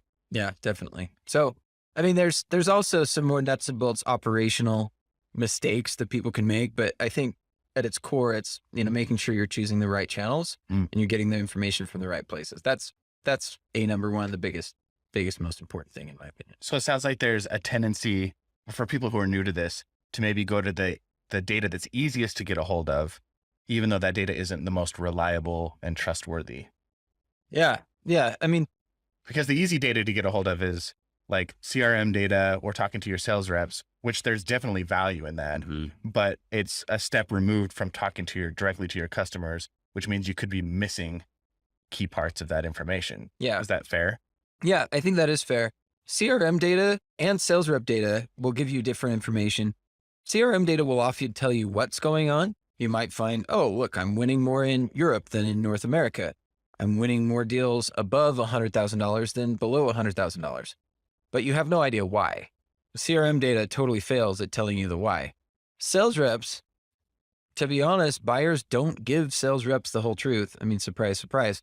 But they don't, right? It's just not in their best interest to do so. So sales reps, even though well-intended, will often have an incomplete picture of exactly what's going on. So I think those are the two failings of those channels, both beneficial, but won't give you the whole story. Yeah. And at the end of the day, like if you use all these different channels that we've referenced between CRM, sales rep, buyer, like the best is to utilize all of those things. And often what we see is we've historically maybe called it a maturity curve. Maybe it's not that, but start with CRM, start with sales reps, and then keep building on it and eventually getting to the buyers. But that whole complete picture is going to give you a really good understanding as to why you're winning and losing. Yeah, totally. So paint a picture for me or for our viewers right now of what like a dream win-loss analysis effort or initiative would actually look like. Like if you guys could come into an organization and you were heading up win-loss analysis for that organization as a product marketer, and you had unlimited budget and could make it look however you wanted, like what does the dream scenario look like? Wow. Well, that's tabula rasa right there. So here's what I need to define that phrase. Blank slate. Yeah. So I was like, yep, tabula. So anyway, yeah, I think Braden kind of hinted at this in his last answer. Basically, there's this maturity curve that we often tell people about, and getting to the top of the maturity curve is where we ultimately want to be. Usually it starts with starting from scratch. Usually the first thing people do is go to the easiest to get information, which is their internal information. So CRM data, stuff out of their ERP, maybe talking to their sales reps. And then they start talking to buyers, and then expanding the buyer conversation into what Braden talked about, surveys, interviews, really expanding it both through time and vertically through all of the different segments of your business is how you get to the end game of a really mature and beneficial win-loss program. Yeah. Yeah. I'll take it kind of a different route. Like I agree completely with John. Like those are the things like tactically, like from a day-to-day tactical standpoint, yes, go do those things. What I would say is like how to have the most successful program. Like the first step is executive sponsorship, right? Like you have to have the right people bought into this in the organization or else it will fail from day one. And that's historically what we've seen, like the best run programs that we've worked with or programs that we know where they're running them themselves are still having executive leadership buy-in from day one to say, we need to do this. We're on board. Let's go make this successful. Because not only will it be successful to get the information, it's also going to make it more successful when you relay the feedback from these win-loss insights. It's going to be more readily accessed. Like they're going to accept it more internally and want to drive change from it. Awesome. So before we dive more into executive sponsorship, because I definitely want to hit that a little bit harder and talk a little bit more, you alluded to something at the end of that comment that I think is really important. And Jonathan, you talked about the importance of like gathering all this data, but I think a huge piece of a really successful win-loss analysis campaign or effort is also there's a reporting side of it. And you can gathering all of this data, CRM data from sales reps, surveys, interviews, like that's a huge initiative in and of itself. But making sense of that data is almost harder than that first huge lift. And so can you jump back and tell me what your ideal reporting situation would look like? It's a good question. Yeah. So maybe I'll start with what you definitely don't want to do because we see this a lot. And then that'll lead into the best practices. So something that I've seen is basically a bunch of documents that include interview transcripts with no analysis or trend gathering at all. I've seen this before where people just take interview transcripts, they stick it in a Google Drive and they say, great, I'm checking my win-loss box. I did a bunch of interviews. That's basically useless to an executive team. They need to say some sort of summarization and analysis of the actual insights that were derived from this, not just a bunch of plain text question and answer.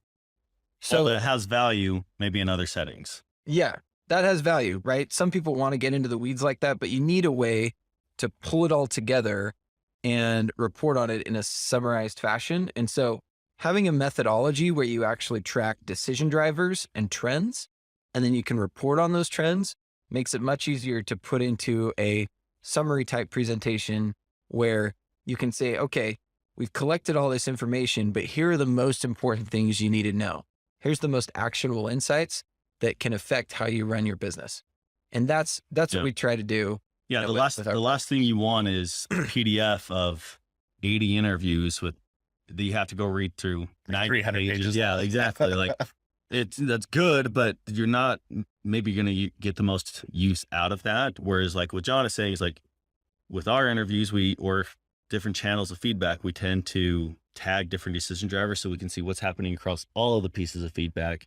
And we find that tends to drive more actionable insights so that you can really see the true insights of this feedback. Yeah. And one of the things Braden said, trying to comb through all that data is a pain. One of the ways that makes this reporting much more efficient and digestible is giving it to people in real time. Don't wait till you've done a whole slew of interviews or collected 1 million survey responses to tell people about it.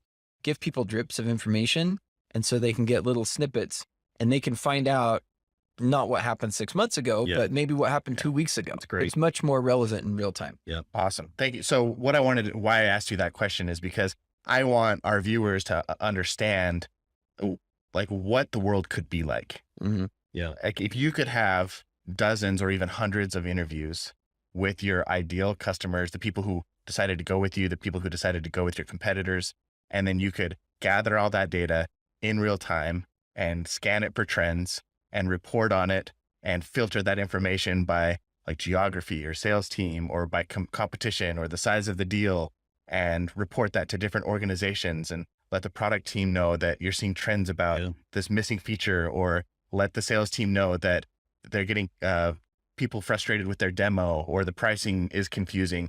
Gathering that data and being able to utilize it in real time is where the real power of win-loss lies. And I think once a product marketer hears that that's possible, that's really exciting. Yeah. It's a tasty prospect. It's possible. I mean, as Nate was talking, I was just thinking, holy smokes, that's a lot of work, right? I actually just talked to a guy recently who's running a win-loss internally. He's not hiring any sort of outside company to do it. It's 75% of his job. So this can be a lot of work. So you got to think about the pros and cons of Do I actually get a third party to do this that does this full time? Do I do it as my job? But you have to make an investment into this to actually make it like that, to make it useful. If you're assigning one person to do this 10 hours a week, it's not going to be useful enough to really add value to your company. Yeah, you're not going to get the insights you're expecting. Great. Okay. Now that being said, I want to get a little bit more down to the brass tacks. So there are 8 specific things that we at Closed kind of have decided makes up a really great win-loss strategy. And I'd love to just go through each one of those 8 points really quickly and get your take on what somebody who's trying to build their own win-loss analysis program could take in mind. Some good advice there. So the first thing we already kind of touched on is executive sponsorship. If you want to have a really great win-loss strategy, you have to have that executive sponsorship. So what are some of the challenges that you see product marketers run into when they're trying to get buy-in from an executive team? Yeah, I already jumped the gun and gave my answer on this one, Joe. Thank you up. Yeah, I would say the title that is the most common blocker here is VP of Sales. They're also the most common advocate. So winning over sales leadership is essential. And the reason is because they typically have the contact information of the people you need to reach out to collect your data. So it's essential to help them understand the value of what you're trying to do. I've seen situations where the VP of Sales is totally on board and it is a smashing success. I've also seen situations where the VP of Sales isn't on board and you can't get your program off the ground. So getting them to be excited about that is important. And what I found is if you can start collecting a little bit of data, there tends to be a snowball effect. You send that to sales leadership, they see a little bit of it, and then it starts to become addictive. They want more and more. Cool. Yeah. So that's one way. I would just add to that of like, especially with the sales leadership, is one of our biggest blockers to a successful program is the contact acquisition at times. And because a lot of times we have organizations that want to have these maybe useless, I don't like that word, but very hard processes in order to approve or veto contacts so that we can reach out to get their feedback. Lots of red tape. A lot of red tape, or just like maybe sales reps are scared to say, yes, go interview this person that I botched the sell on, right? And so that all starts with the sales leadership. And if they're bought in and they realize that they need this feedback, you'll have fewer and fewer of those types of problems. But then it's more than just the sales leadership. That's probably one of the most important, but the CMO, COO, like these are the individuals you need to have their buy-in as well to affect the change that you'll get out of these types of programs. And the low-hanging fruit is give them some wins. Yeah. Show them how valuable it is.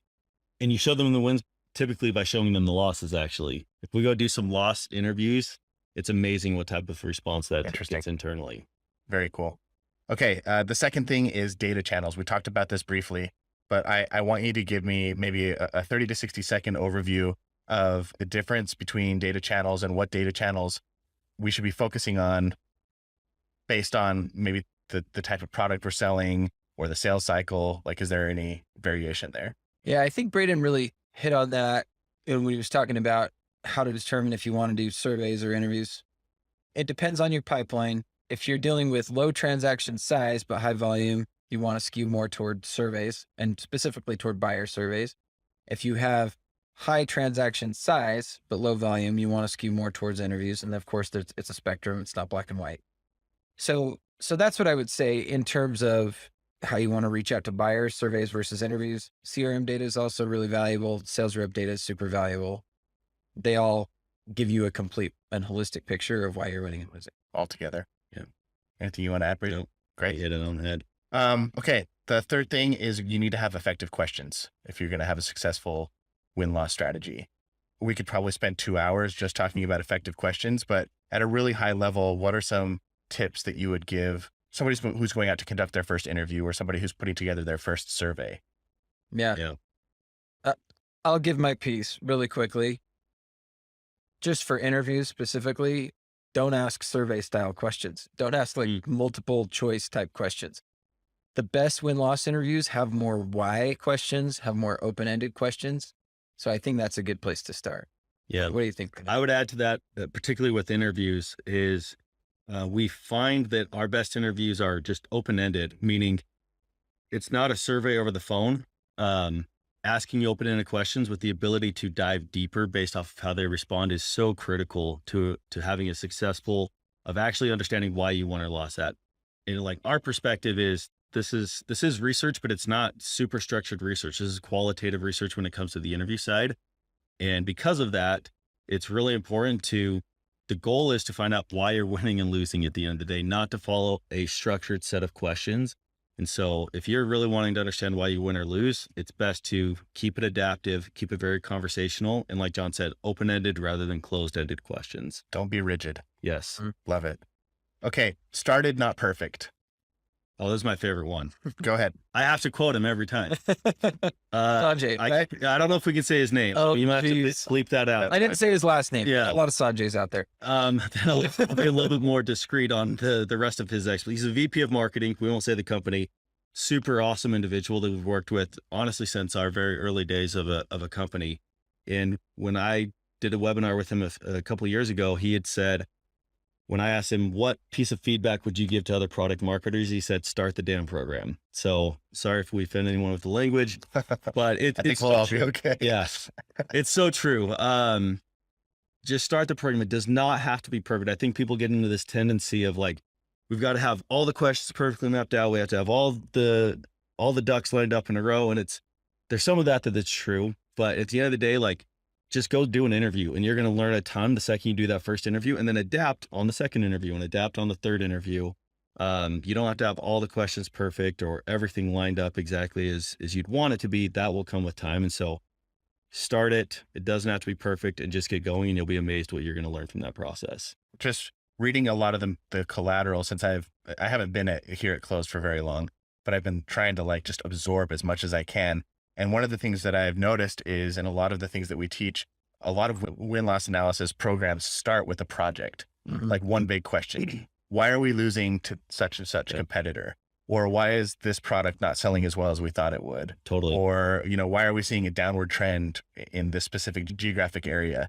And a good way to start also, I think, just to piggyback on that, is with one question. Yeah. Let's go find an answer to one question and see if we can get enough data. Yeah. And once you get an answer to one question, you're going to want answers to other questions. Yeah. And that leads us into the next point, is that it needs to be operational and ongoing. So why is that important? Yeah. The world is changing fast. Your business is changing fast. Your business is changing fast. So that's one reason, right? We so often find, if we do projects that are point in time type projects, the feedback that we get is, hey, this is great information. I want to know what's happening right now, not what happened 6 months ago. People want to know what's going on in real time. A lot of people are really concerned about what's going on in the economy right now. People that you're selling to are going to be buying or not buying for different reasons than they were 6 months ago. It's just a different landscape. And so having an ongoing program makes it so you're always staying on top of it. You're never looking back and trying to make projections to the future about things that are really out of date. Yeah, great. I'll add just when you think about what win-loss gives you from a metric standpoint, it should be an improved and increased win rate. I don't think any company out there wants to not keep improving their win rate. And you do that by having ongoing feedback. If you think about other metrics that you might care about, like CSAT or NPS, you don't just do a stamp in time NPS project. You're surveying them across all these different channels. You're serving them on every type of interaction they might have, or every quarter, whatever it might be. We view win-loss the same way. Like, this is an ongoing thing. You need to constantly have a pulse as to why you're winning and losing. And that is done by continually and operationally collecting that feedback. Yeah, it's like being in the hospital and monitoring your patient's vitals. Yeah. Turn off the machines, you could be in real trouble. Yeah. Really fast. Yeah. Okay, so we're getting short on time, so I want to hit these last three, or at least two of the last three, really quickly. We've spoken a little bit about interpreting results. Anything you want to add in addition to what we already said, why it's important to not just have a giant Google Doc full of survey info? Yeah, maybe just recap. Decision drivers are really important across all the feedback. Explain what a decision driver is really quick. Yeah, might be internal language. Straight. Particularly on our interviews, when we conduct an interview, our consultants will tag 3 to 5 key decision drivers that really led to the outcome of why that was a won or a lost opportunity. And so these could be, product offering with a sub bullet. It could be the sales experience, personalization on the demo. It could be pricing and packaging. There's a wide slew of opportunities that you can have for a decision driver. But that allows you to see what comes to the top. The next one is sharing findings. Yeah, I think we talked about this a little bit too. Yep. One of the mistakes I see people make is they just share this stuff with too small of an audience. Sometimes that's just themselves. And sometimes it's, it's themselves. You will have more impact the wider the audience is. And every company has different cultural implications of how you should do that. But in general, what we found is the wider your audience, the more people that can see what you're doing, the more likely action is to be taken on what you're doing and actual change is being realized. Yeah. So that's really important. And doing it in a digestible way. I'm really big on that. Don't just take a 100-page PowerPoint deck and send it out to everybody and say, hey, good luck. We want to give people little share what matters with the right people. Yep, exactly. Yeah, you got to be really judicious about how you do that.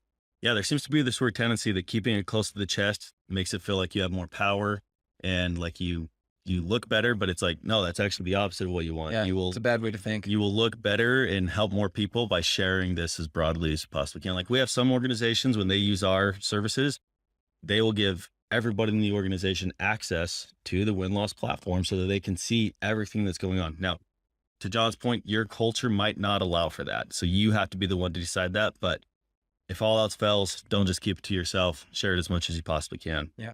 And then the last one is measuring success. So how would you encourage product marketers to measure the success of a win-loss effort? Yeah. I think win rate is the clear winner. Mm-hmm. Is your win rate improving? Sometimes that can be hard to measure though. We often talk about at times that if you can win one interview or one more opportunity from the findings of win-loss, it typically pays for the entire program, whether you use a third party or whether you're running it yourself, the resources go there. So it's just pretty blatant and obvious, the ROI to doing a win-loss program. Like you do it and you're going to see pretty clear objectable wins from it. Yeah. And I think there's some really concrete objective ways to do that. There's also some subjective ways to do that I think can be really valuable as well. Things like when your sales rep said, hey, I read this win-loss interview and I got the exact competitive intel I need to win this deal that I knew I was going up against this competitor, right? It's hard to measure comments like that, but when you're hearing those kind of things, if you're getting a positive buzz around the win-loss program from different people in your company, then you know you're doing something right. So I think it's important to have those clear metrics that you can put numbers to. It's also important to be really listening carefully to see what people are getting out of the program and what feedback they're giving you about the program. What are other common results that may not be as identifiable or that people don't think of when they think of win-loss that come as a result of it? Yeah. Yeah. I think one of the things that immediately comes to mind is just alignment around strategic priorities. You see, especially as companies get larger, they become siloed and different parts of the company might be focused on different things. But if you can, winning and losing business is really about the whole company. And if you can tell people, okay, across this slew of potential buyers, there's really 3 main reasons why you're winning and losing. And then everybody can rally around that one thing. You start to help your corporate culture, right? Yeah. You create alignment between departments. So that's a little bit softer. It's not one of those clear-cut metrics, but I think it's really important is just making sure that, okay, we know what we want to achieve as a company. Yeah. Let us get better visibility into what our true strategic priorities should be to grow the business. Win-loss can help you do that. And there's some things that I've seen just interviewing customers as of recent. Mm-hmm. I've heard customers talk about increasing win rates as the low-hanging fruit, but like sales velocity, they're closing deals in a shorter window of time. Totally. They're getting really great feedback on their products. They're learning about new competitors that are coming onto the field. So they're getting awesome competitive intelligence or new features that their competitors have rolled out without them knowing about it. That strategic alignment across departments. Like there's so many little wins that show up that come as they're like bonus rewards when you do win-loss successfully. So it's just fun to hit home on those. So we've covered a lot of stuff. We've talked for about 30 minutes here. I know there are going to be many people watching who have questions or who might want more information. If that sounds like you, we have the definitive guide to win-loss analysis. It's an awesome document that our team has put together, and you can go to winlossexperts.com to download that for free. And if you have any questions about starting your own win-loss program or maturing your win-loss efforts, we're always happy to help. And you can find us at closed.com, CLOZD. Awesome. Thanks, guys. Thanks, Nate. Thanks, everyone. Nate. Thanks.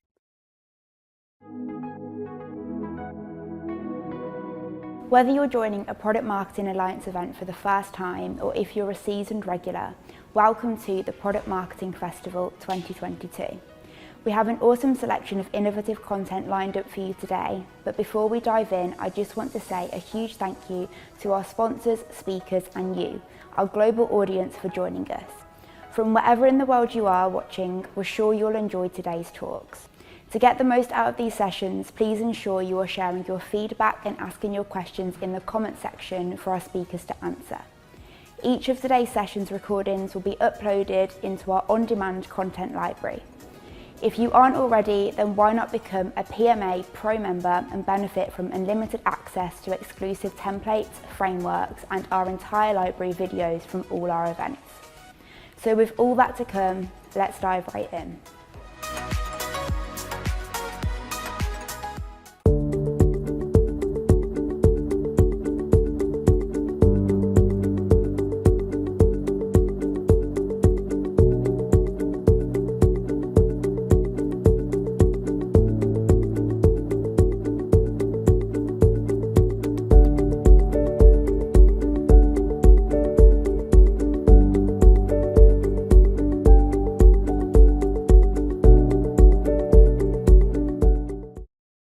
Hi, everyone.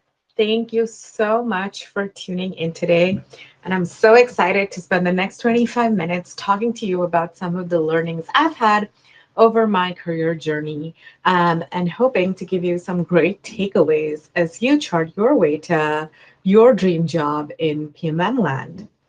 So before we get started, I just want to give you a little bit of a roadmap for what to expect for the next 25 minutes that we're going to spend together. So first, I just want to say hello and give you a little bit of an understanding of what we're going to do together in the next 25 minutes.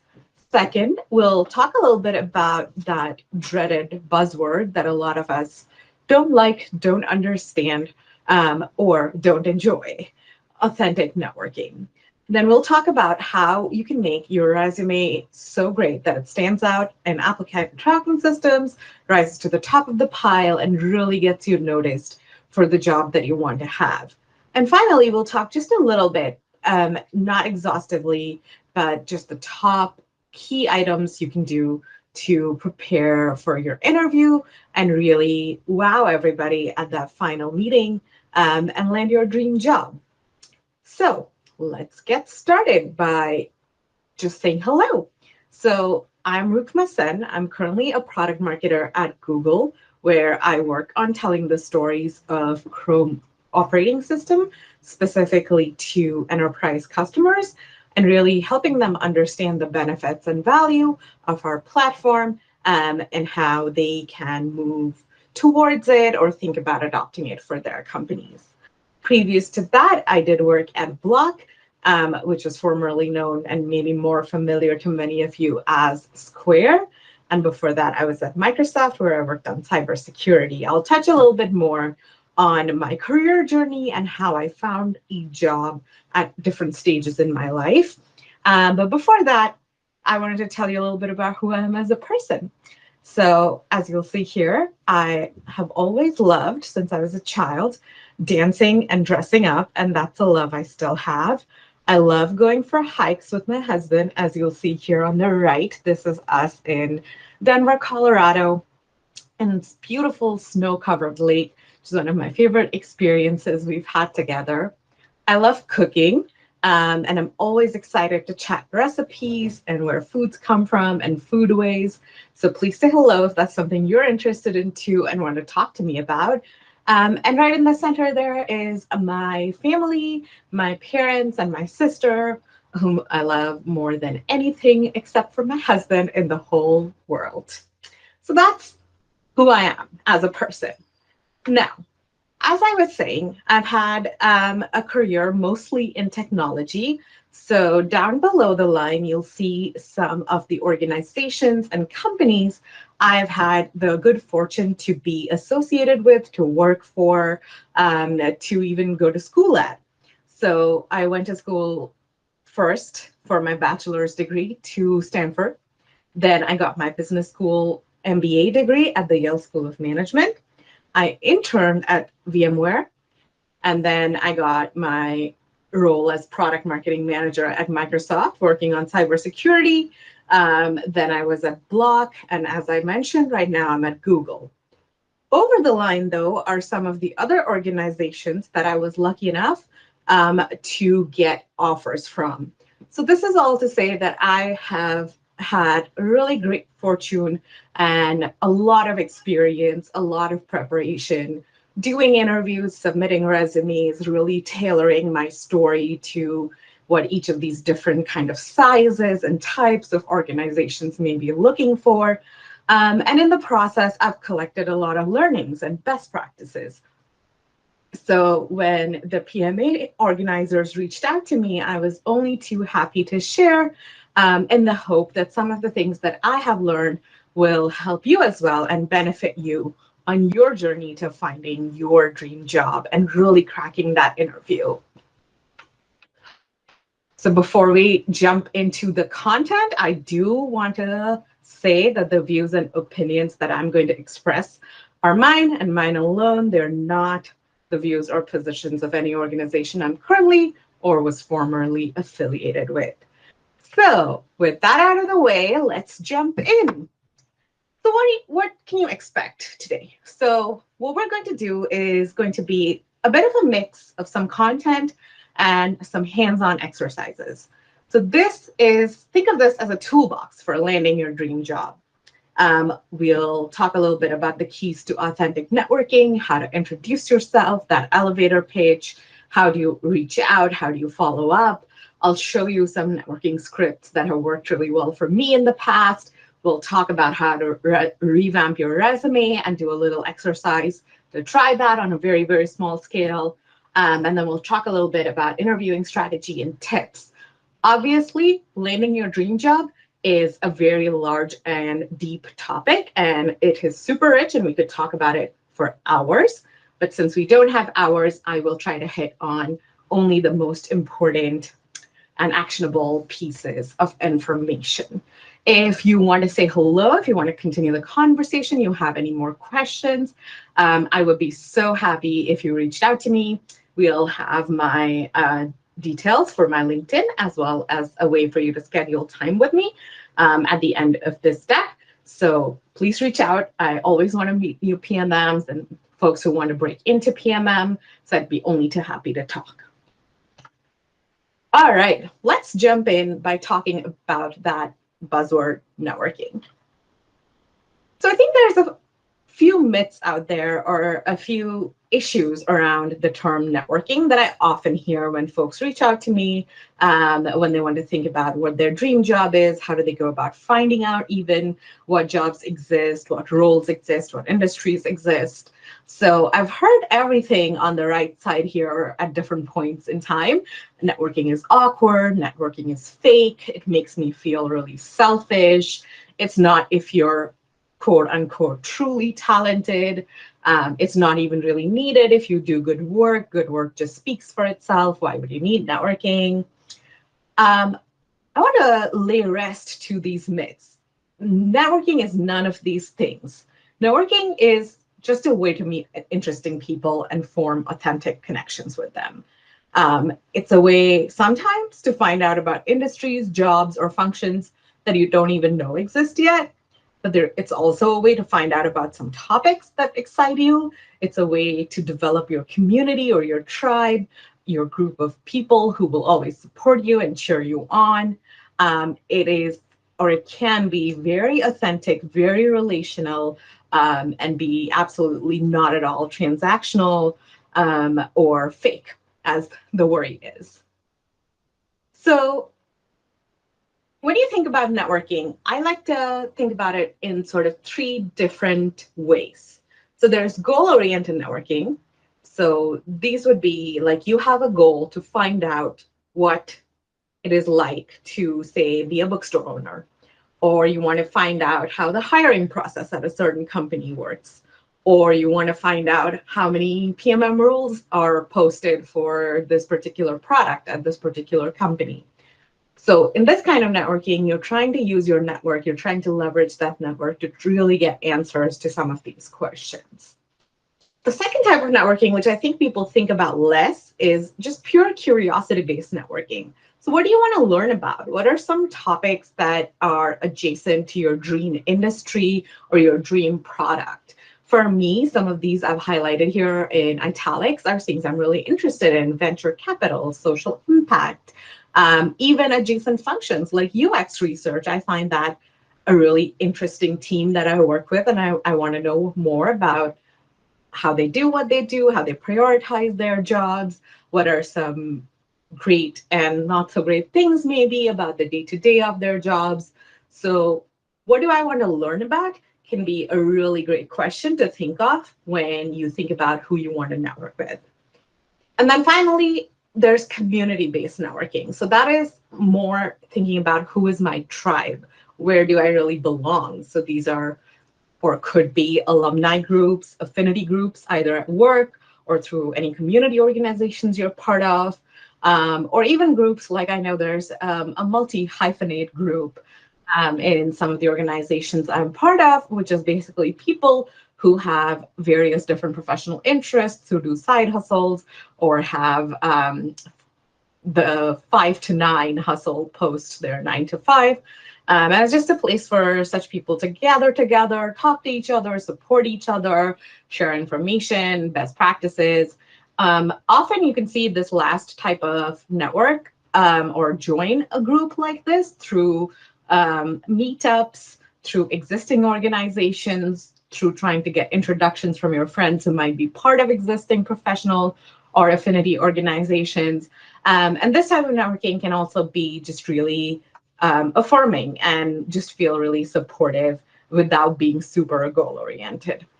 All right, so for the next 1 minute, what I would like you to do is take out a piece of paper or open up your notes tab or wherever you would like to take some notes, and spend just 1 minute writing down very quickly 2 bullet points under each type of networking. So for goal-oriented networking, I want you to write down 2 things you want to find out. For curiosity-based networking, I want you to write down 2 things you want to learn about. And for community-based networking, I want you to write down 2 groups or tribes where you feel you belong. So I will start the timer now, and you will have 1 minute to complete this. And please just do this right off the top of your head as fast as possible. Okay, your time starts now.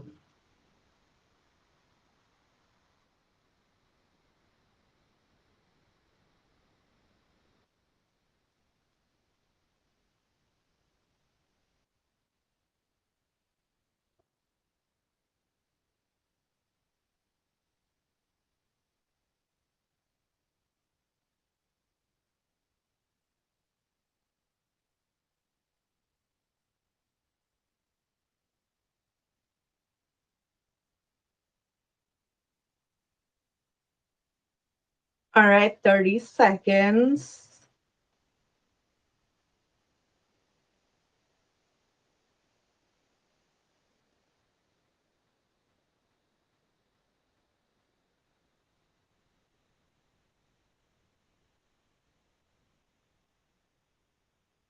All right, and that is time. So at this point, you should have some ideas, some thought starters for each type of networking.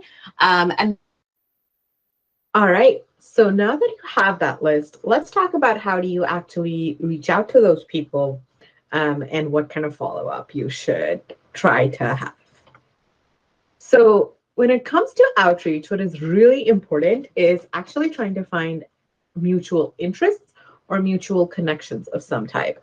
Research suggests that all humans are more open to and more willing to help other people with whom they perceive a similarity. So that similarity could be anything from a shared school both of you attended to a shared interest group or even a shared professional organization. So it's really important to actually do some research before you reach out and create that shared link and make that very clear. So one way to do that is through mutual contacts, obviously. So if you know someone that knows the person you want to reach out to, you should ask for introductions. One way to make this super easy for your friend who is making the introduction is to create a one-sentence pitch about who you are and why you might be interesting for that person to speak with, and add that to your email. So when you send the email, you say, hey, X, I see on LinkedIn you're friends with Y. I'd really love it if you could make an introduction for the two of us. Here's a pitch you can use, and then just paste in the pitch so that it becomes very easy for your friend X to make that introduction. Another thing you can look at, like I mentioned, is doing some research on LinkedIn or social media about shared interests, hometowns, high schools, communities, colleges, volunteer organization, any shared similarity you may have with that person, and then make sure to refer to that in your email. Say, hey, Mr. Jones, I just noticed that we both went to high school X. Wasn't it great to talk about maybe your mascot, throw in a reference, and then ask for 15 minutes of their time. Be very brief and very clear in this first ask. So be very clear about the amount of time you're requesting, and also what exactly you want to speak with them about. So something like, can I speak with you for 15 minutes about the PMM role you posted on the PMA job board is very clear.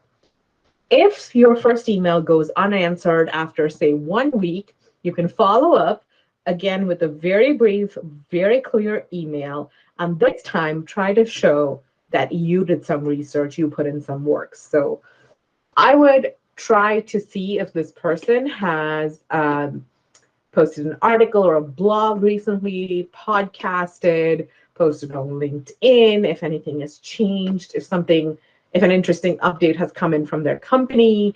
So this time you say, hey, X, it was great to see your article, your product launch, your podcast recently. I learned, and put in something very clear and very specific that you learned from it. Will you have 15 minutes to answer some questions I have about product marketing? And then make it very easy for people to respond. Put in a time, say, I'm free at X time. Would you be available for a 15-minute chat then? I am also, of course, happy to work around your schedule to make it clear that you're happy to accommodate them. Once you've had your first 15-minute chat, about which we'll talk on the next slide, it's very, very important to follow up. Follow-ups really help you stand out. So the day of, the day you have your informational interview or coffee chat, make sure to send a thank you, saying thank you for your time. I loved learning, and put in some specific details what you love learning from that person about. And then 1 week later, send another follow-up email, what I call kind of the add value email. At this point, you've already met this person, you have a connection, you know what they're interested in. And so maybe you saw a blog or some content, an article, a podcast. Maybe you met someone else that had something interesting to say about some of the topics this person is interested in. So reach back out, say, hey, so great talking to you last week. I saw this article on this thing we were talking about. Just wanted to send it your way. Hope you're doing well, and I'll keep you updated on my job search or company search. If you do eventually end up wanting a referral or a job from this person, it's important to show interest in that. So say 2 months later after this chat, you realize that that company has a job posting that you really want to apply to, reach back out, say, Hi, Mr. X. It was so great chatting to you again. I just noticed that this role was posted, and based on our conversation, I think I'd be a good fit for it. Would you be open to referring me? And if you end up actually not getting a role at this person's company or organization, it's still really important to update them on your job search, on what happened, about in terms of what you talked about, and just let them know, close the loop, say, thanks so much. You added so much value. You taught me so many important things. As it happens, I ended up successfully interviewing at X company and got the role. So here are some examples I've had about I've had success with. So this is an adding value example. So that's the email I told you you would send maybe 1 week after that first chat. So as you'll see here in the first line, I say, thanks so much for a lovely chat earlier this week. And then I pick up an article based on something we had been talking about and talk a little bit about some insights I grabbed from the article. And then I make the ask. I say, thanks again for offering to look at my resume, which is attached. I'd very much appreciate your thoughts on how I can better position my experience for your career in this specific field. This is super successful. This person was super helpful, really helped me revamp my resume from complete before and after transformation. Here's another example. This one is more making the ask. So if you decide that you are ready to ask for a job or ask for a referral, this is where you make the ask, or this is how I made the ask with this person at least. So I say, I bring up the event we met at, so I pull on that shared connection. I talk about who I was, because at events, people meet many people. And so you have to have a very quick, simple way to help them identify who exactly you were. And then I make a very clear pitch. So I say, as a veteran of an explosive growth startup, my professional career has been within the startup ecosystem, and I have firsthand experience doing all of these things. Knowing the unique challenges startups face, I can X and Y. Would you be available for a coffee chat or a phone chat this Friday? I'm happy to work around your schedule. This was actually the first outreach email that ended up in a series of conversations, and I ended up getting an offer at this company, which was an innovation lab that works with startups. So let's talk a little bit about pitching, since that second email was about pitching yourself. So I know pitching is a difficult and sometimes awkward task that for many of us is not intuitive. We don't like talking about our accomplishments. And so this is an exercise that I think really helps you open your mind by thinking about someone else instead of yourself. And then once you have your brain really running in those gears and you have those gears churning, you can try to translate that back to yourself, and that'll really help. So instead of yourself, think about your best friend. Open up your notes app again, pick up your pen, open your notepad, and introduce me, assuming I am the hiring manager at your best friend's dream job, to your best friend. So some things you can think about is what makes them wake up in the morning? What is their true purpose? What is their best quality? What do you admire about them? What topics does your best friend know more about than anyone else you know? And then finally, what would make them a kick-ass product marketing manager, or whatever job title your best friend might want? But for the purposes of this exercise, you may want to think about something close to PMM. All right, so you have 1 more minute to complete this, and I will start our timer again.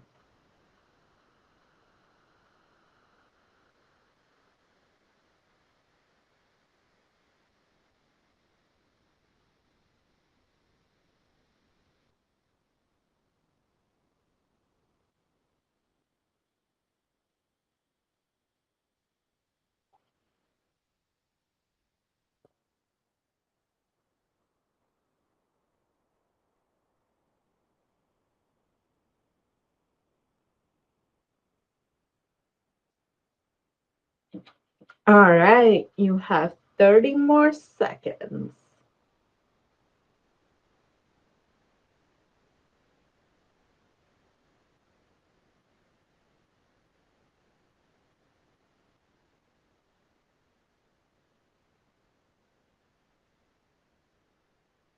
Amazing. So I think what the point of this exercise is to actually get you to start thinking about how you can authentically and very genuinely talk about who you are, what makes you wake up in the morning, what makes you a kick-ass PMM, what topics do you know more about than anyone else in the world, without feeling the awkwardness and the barriers that we sometimes have when it comes to talking about ourselves. So the next step to this, after this session is over and you have a little bit more time, is to actually go through the same exercise for yourself.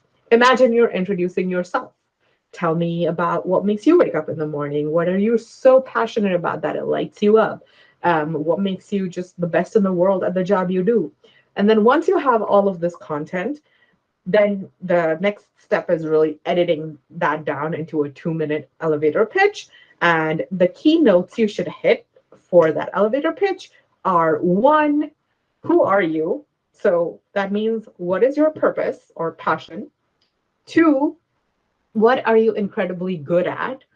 So what topics do you know more about than anyone else? What skills are you better at than anyone else?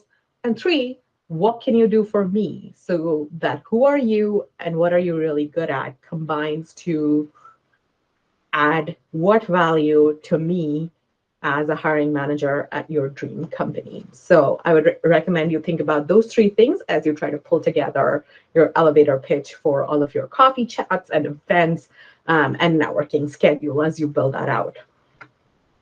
Okay, so now let's jump a little bit into how you can think about revamping your resume to make it really stand out. Now, these are tips and tricks that I have culled from a ton of research, reading a bunch of books, watching a bunch of courses, from going to business school where they teach you this. And honestly, some of these tips and tricks have taken my resume from getting very few offers to getting interviews at almost 95% of the jobs I apply to. So let's talk about what are the key pillars for having a winning resume. The key pillars for having a winning resume in my book are customization, numbers, and context. So what does this mean? Customization means that your resume should look different for every job you apply to. This doesn't mean your previous experiences are going to change, nor does it mean you should lie or massage anything on your resume. Actually, that's a great tip. Please don't do that. Be honest on your resume. But what it means to customize is you need to go look at the job description with a fine-tooth comb. So go through it, look at all of the roles and responsibilities that are listed, try to map your existing or previous experience against that job description. So if that has 5 or 6 key responsibilities listed, find which of your previous experiences are exactly the same as that, and then rewrite your resume for every job you apply to using the verbiage of the job description. A great example within product marketing for this is that what some companies call leading launch strategy, some other companies will call go-to-market strategy, and some other companies entirely will call campaign strategy. It actually probably means the same thing in all cases. You're launching a product, you're taking it to market, but what you want to make sure you do, especially for your resume to get caught or get pulled up to the pile through automated applicant tracking systems, is to use the same words as the job description. Second, numbers. So why are numbers important? You've probably heard from a lot of people you need to add numbers to contextualize your bullet points. They're important for 3 important reasons. I'm a product marketer. I should know how to do this better. The first one is leveling. So what level you're set at is very much dependent on the scope of the impact you've had in the past. So to really explain and communicate your scope, you need to give numbers to explain how large an event was, how many people attended it, how large a campaign was, how many paid dollars were you able to manage, how large a launch was, how much usage you got, what was the product adoption. The second piece is translation. If you're moving industries or roles or functions, numbers really help in translating some of the work you did in case the jargon or the specific keywords or the verbiage isn't exactly translatable. numbers are a universal language. They always speak well from one context to another. And then the third thing is that numbers really highlight your achievements. They can really contextualize that, this particular launch outperformed all other launches by 3x. That's like an amazing achievement. Whereas if you told me you launched a product, well, all PMMs launch products, but this really highlights what you did. And then the third piece is context. So when you think about your resume, think about the fact that the person reading it may not always or often have the context for why the work you did was important, why was it valuable to the company. Paint a picture with your resume of all the work you did, the impact it had, not just the output, not just I launched X number of products. What was the impact? Why was it specifically relevant or important to your company at that stage? Explain your value. So really try to contextualize every bullet point you have on your resume. All right, so let's get into a really quick exercise to revamp your resume. So here are the 4 steps I want you to do.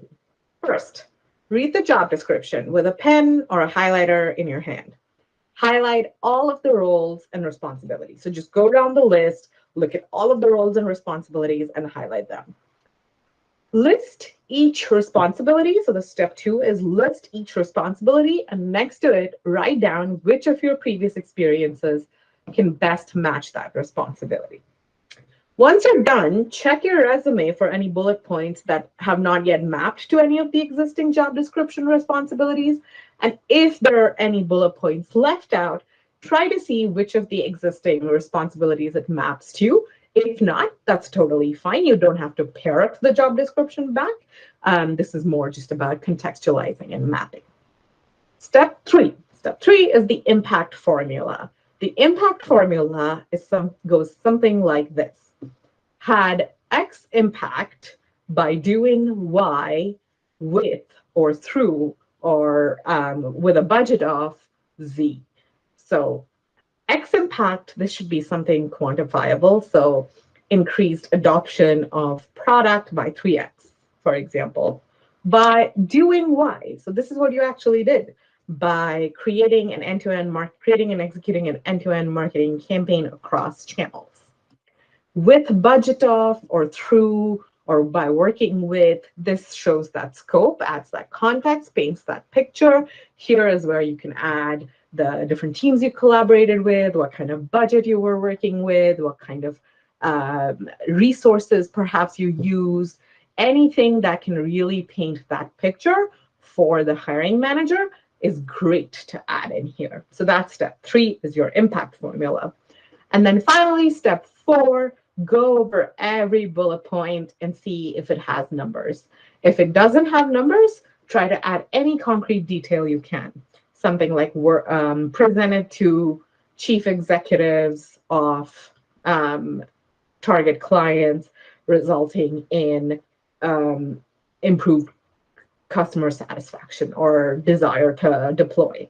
So that didn't have a specific number attached to it, but it did have the term chief executives. Perhaps you can quantify how many, like perhaps you spoke to or presented to 10 or 15 CXOs. That's pretty impressive. Add that in. Any number, any kind of metrics you can add can only always help. So make sure to do that. So that's your 4-step resume revamp. I hope you note that down. If not, this video recording will be available. My slides will be available. So please reach out to me and I can make sure to send those over as well. Okay, now let's jump into the final part of my short presentation, which is cracking the interview. So the top tip I can give you is really paraphrasing Scar over here from The Lion King, which is to be prepared. Prepare, prepare, prepare. There's really no such thing as over preparation for an interview. Every bit of preparation you do helps. So what I recommend you do in terms of an interview prep roadmap is first, company research. Second, product research. And third, role research before going into preparing the actual questions you can expect to have. So when you think about your company research, you should want to have a strong understanding of the market or industry landscape that this company is in. What are some of the trends? Who are the competitors? What is exciting or interesting about that industry? You want to understand the company itself. So what's the financial performance been over the past couple of quarters? Who the leadership team are, what their kind of values and principles are, if those are out in the open, what the company's kind of key product innovations over the years have been, where you see their strengths and weaknesses, where you see opportunities for them moving forward in the market. And if you are trying to interview to be a product marketing manager, this piece is very important. What is their brand strategy? So what is this company's positioning? What is their messaging, mission statement? Think about some recent campaigns they've run, who their target audience is. Perhaps think through some campaigns that they've done well in, some badly. One tip here, when you're researching products, a question product marketers often get is, tell me about a product that this company has, or any product sometimes that is a great product but marketed poorly, or a poor product but marketed very well. So try to keep an eye out to research that. Second, the product research piece of it. So you're a product marketer, you're interviewing to be one, so you have to have a really strong understanding of the product and the technology stack. So you really want to understand not only what the specific product you're interviewing for is, but also the whole portfolio, kind of what the product strategy is. Is it B2B? Like, is it B2C? How do you see the product innovations in comparison to their competitors, et cetera? And importantly, if you're interviewing for a consumer product, you absolutely have to be very well versed in actually using the product. So make sure you actually download the product, play with it, click in on all the buttons, understand about, you know, what do you like about it, what you dislike about it, how would you market it to different segments, et cetera. And then finally, the third piece is role research. So as I'm sure all of you know, PMM differs from company to company. The definition differs pretty strongly. So do some research, try to understand what exactly PMM does within this company, what is the value add that they have, what do other people come to product marketing for, and that'll just help you contextualize your answers. So in general, the types of questions you can expect at a PMM interview are behavioral questions, case questions, and sometimes take-home assignments. So take-home assignments are pretty self-explanatory. The company will give you a question or a case and say you have 7 days to prepare a few slides and a presentation, and you have to come back and present to a panel and answer a few questions. Behavioral questions are usually identified by this very classic opening, tell me about a time you, and that's a cue for you that that's a behavioral question. And case questions are more questions about product marketing. So how would you define a new segment to target? How would you launch a new product? How would you measure the success or failure of a new campaign? That kind of thing. So with behavioral questions, it's important to use some type of structural framework, because you know your experience really, really well, but the interviewer doesn't. And what's important is that the interviewer should be able to pick out from your answer the specific thing they're looking for. So a framework I use, and that is quite common and several people have used, is called the SAR framework, or the Situation Action Results framework. So think about preparing a few behavioral questions using this framework. Now that you've had a chance to go ahead and prepare these questions or stories in that situation action results format, which you can easily find examples of if you just Google those words, it's time to actually take those stories to your interview. And I'm sure you will be super successful at finding whatever job that you think is your dream job, where you can really bring your passions and thrive. So I know we covered a lot in the last few minutes. We did everything from authentic networking to how to revamp your resume to make it stand out, to a little bit of practice and preparation on interviews, how to really have a research roadmap, what kind of questions to expect, and how to prepare for them. So thank you for staying with me on this journey and going through the exercises.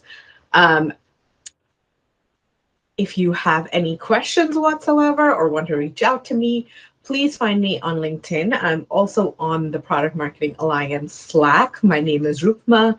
Just reach out to me, send me a message, say hello.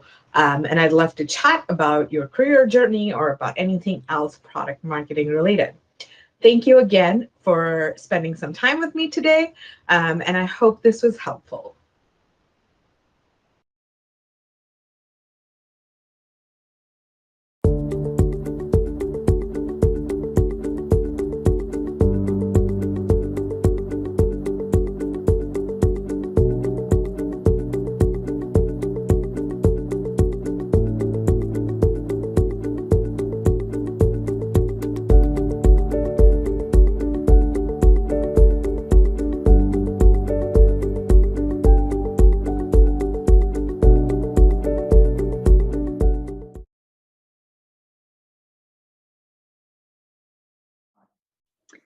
Hello, everybody, and welcome back to the Product Marketing Festival. Hope you've had a fantastic day so far. We have got an awesome live session for you now, so please join me in welcoming Lila Rozelle, who is the Director of Customer Enablement at Appcues, to the virtual stage. Over to you, Lila. Hello, everybody. Everyone's still alive, awake, still have the energy for the afternoon sesh. I'm here to pump it up. I'm here to pump it up and get it going. If you don't know me, like Rose said, my name is Lila. I run customer enablement at Appcues, which is basically every communication that comes to customers after they sign up. So all kinds of fun stuff there. In-app messaging, email, advocacy, newsletters. I'm sure there's some Appcues customers on the line, including the Product Marketing Alliance. So if you get an email from me, or in that message, please respond and say hello. Pretty much every email that goes out to a customer responds to me. So say hi. And I'm excited to be here. I hope this GIF just goes away someday, but it won't. So instead of trying to do the Beyonce thing and scrub it from the internet, I'm just gonna embrace it. And this is also before my office was painted. So it's a little bit of a nice memory for me that my office has come so far. This is a different angle than in the GIF, but it has been painted. So let me know what you think of the color. Okay, so we're going to talk about product adoption today. I know I did not mention that in the agenda at all when I was talking about it, but you saw it on the screen. And I just want to level set a little bit because, you know, you got to start out on the right foot. You can't just get out the gate and have good product adoption if you're starting out with a poor onboarding experience. And I think we've all heard plenty about that on the internet these days. But I like to back up what I'm saying with some sort of data, at least when I can, right? And we know this, I think, a lot of us already. Most of us would want to improve our onboarding experiences. You know, if you want to put your onboarding experience rating in the chat, I'd be curious. 1 out of 10, 1 being the worst, 10 being the best. I would rate ours like a 7 or an 8. There's always so much more I want to do, and we're not a big team over at Appcues, so we use all the tools that we have to the best of our ability, but there's a lot more that you can always do with personalization, segmentation, and we'll talk about that. So I'm going to dive right in, and this is going to be a super example-driven presentation, I guess you could say. I'm going to talk about a bunch of different ways to onboard and then continue that adoption throughout the life cycle, right? So the number one, like I said, the number one way to get started is definitely making sure you have strong onboarding and then using the information that you're gathering in the onboarding process to further inform your product adoption strategies. And another thing, I'll talk about a little bit about some different ways at the very end, like tactics and strategies that also takes the messaging that you're weaving in throughout and putting that into your customer lifecycle past the onboarding stage. But we'll start here. This is actually an Appcues customer whose product marketing in general is incredible. And this was built in conjunction with them heavily in the product team. This is something I think a lot of us are familiar with in onboarding, is this kind of outcomes and goals based onboarding, where you select what you signed up for, and then your experience changes based on that information. You can also see this as an example with Loom. You may, if you sign up for Asana, they have another very similar example that's this kind of full screen takeover, and has you select so that the product can help you best get activated, as the use cases that they've probably seen in their user research show that if they tailor it to you, you'll have a better outcome. And as far as mobile goes, or any other kind of setup that you're doing, this is an example from Speako, which is a public speaking training app that I've used. So let me know if it's working and let me know.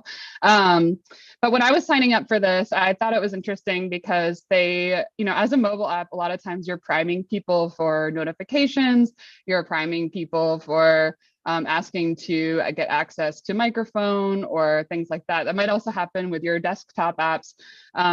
So being able to personalize this information or give some sort of context as to why you're asking for it is super helpful. So if your product is particularly complex, and I get a lot of questions about this, like, I have a super complex product, how can I possibly make it any simpler? Or how can I make it more interesting and people want to use it and make it more engaging when they have so much to configure.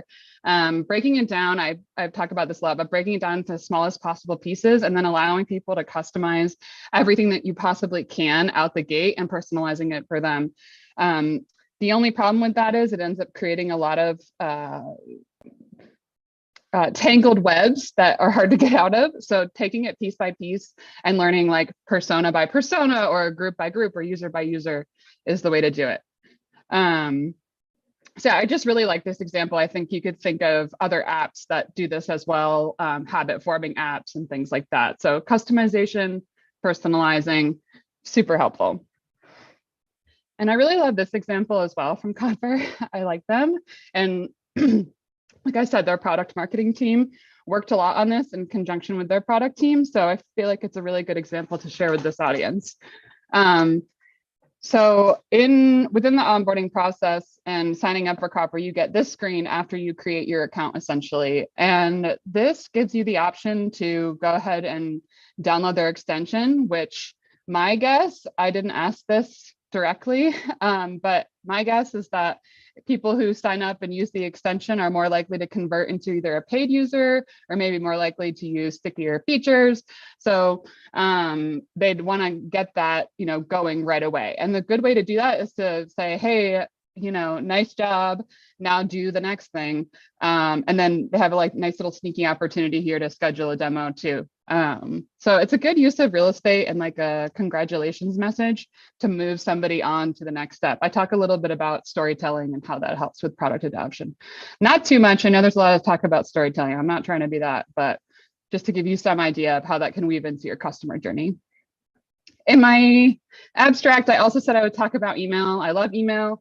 We used to work at Litmus, have a huge crush on email. So it's a really important part of the product adoption process. It's not, I think there's a lot, especially in B2B, there's a lot of hesitancy or a lot of thought that like email isn't working as well, but it really does work. And I mean, there's a lot of different strategies you can take, but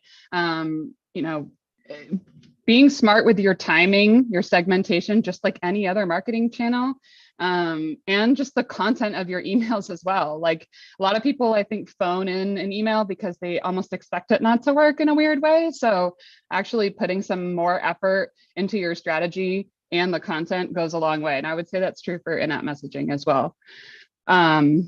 So I like this example. I feel like it's a good counterpart to the in-app message, the in-app example that I just showed, or the full screen example I showed, where this has, obviously going out to somebody who's done something, now that you've gotten the groove of Lucidchart. So they're looking at their product usage and they're sending an additional email based on something they've done to say, hey, go do this next. And likely, hopefully, this next thing that they're asking you to do is use Lucidspark shows that it is related to increasing product adoption among that user, or that it'll eventually increase into a paid user, whatever the key goals are. This is another example that, kind of a holy grail example that a lot of lifecycle marketers use, but it's a great product adoption tool and a great vehicle for product marketing on a regular basis, which is like some sort of regular reporting or activity usage email. It's a regular check-in to get people back into your product and to also showcase the ROI.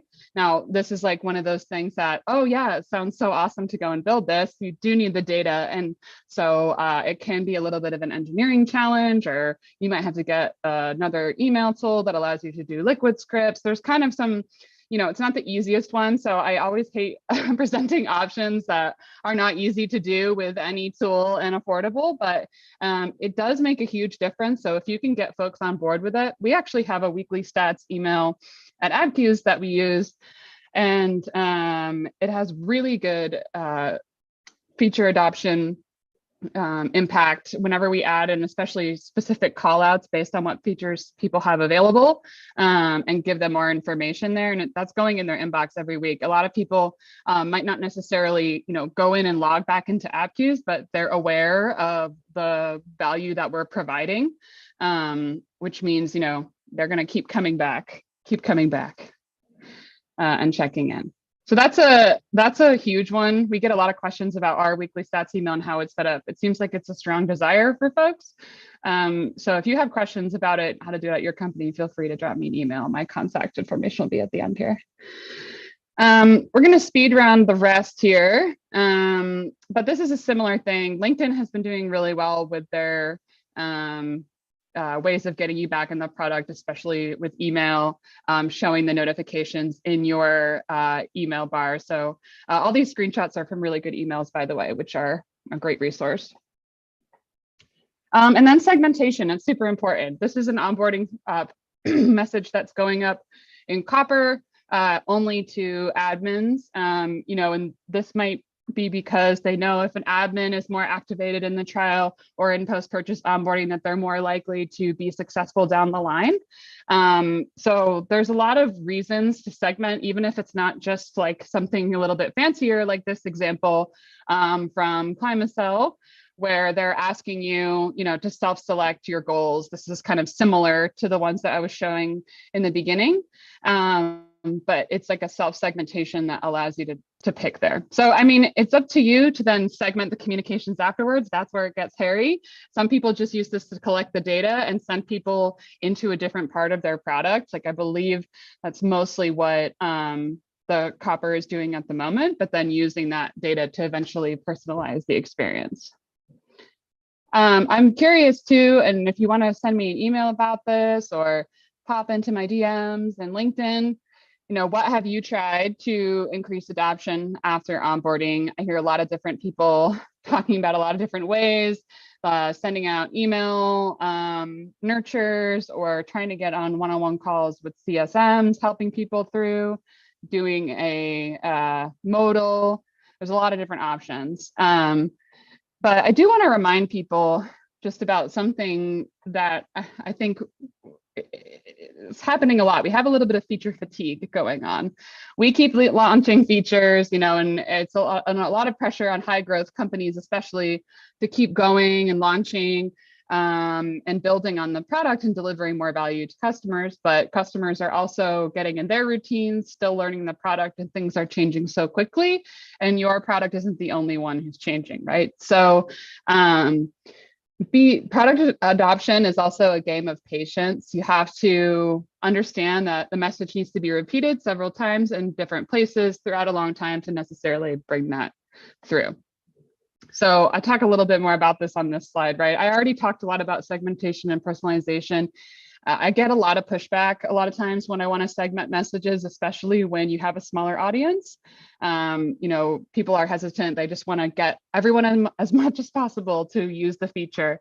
But if you can break up the message into smaller bits, even if it's just to a group of 100 people, it could have a bigger impact on those 100 people than if you sent a message to 1,000 and only 20 started using it. And it reduces the efficacy of your messaging in the future. So it's kind of about playing the long game. And telling a story, making sure that you're actually walking people through a journey that they can understand, and that's not too jargony and really related to the feature set that you want them to use, and more so like how they can relate to your product. And as I said before, don't say it just once. A lot of people make that mistake. When you launch something, keep talking about it for a long time. I feel like someone who's done product marketing has launched a feature, spent so much time promoting it, and then to talk to a customer 3 months later, and they're like, oh, I didn't see it. And you're like, I literally sent 25 emails. So keep doing it, keep talking about it.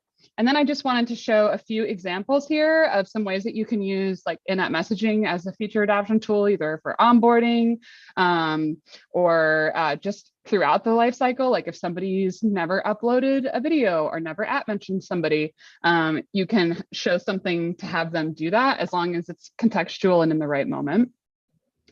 Same with like, in an app, pointing out a beta to somebody. Like if I were targeting this message, I would make sure to do it to people who have previewed things or I've known have zoomed in a lot, or like their behavior has indicated that they might be interested in actually trying this out. You don't just want to like spray and pray. And also promoting features with content alongside them. Like this is sort of a double upsell and feature adoption tooltip that also has some templates that are linked in it. I find that content often, especially if it's a more complex feature or you're trying to convince someone of a new process, that allowing like a really helpful blog article, some awesome pre-built template, or some sort of context to that feature can be super helpful in adding that like learn more rather than directing the person to go and use the feature right away. Because like I just said, people have feature overload. They've got so many new things coming at them. They might need some additional context and to read about it a few times. Sorry, this is a email for ants, but it's on Really Good Emails. Look it up. Look up the Headspace email. It's really cool. This is a good way, an example, in a more like mobile app or D2C, B2C example where you can use your community or some other external resource to promote using your product more. My guess is that they send this email inviting people to their Facebook community because they see that their Facebook community increases interaction with their product. This is a good example too of kind of a more engineering, designery audience where you might not necessarily want to use content, you want to use features and really specific examples of how it's valuable.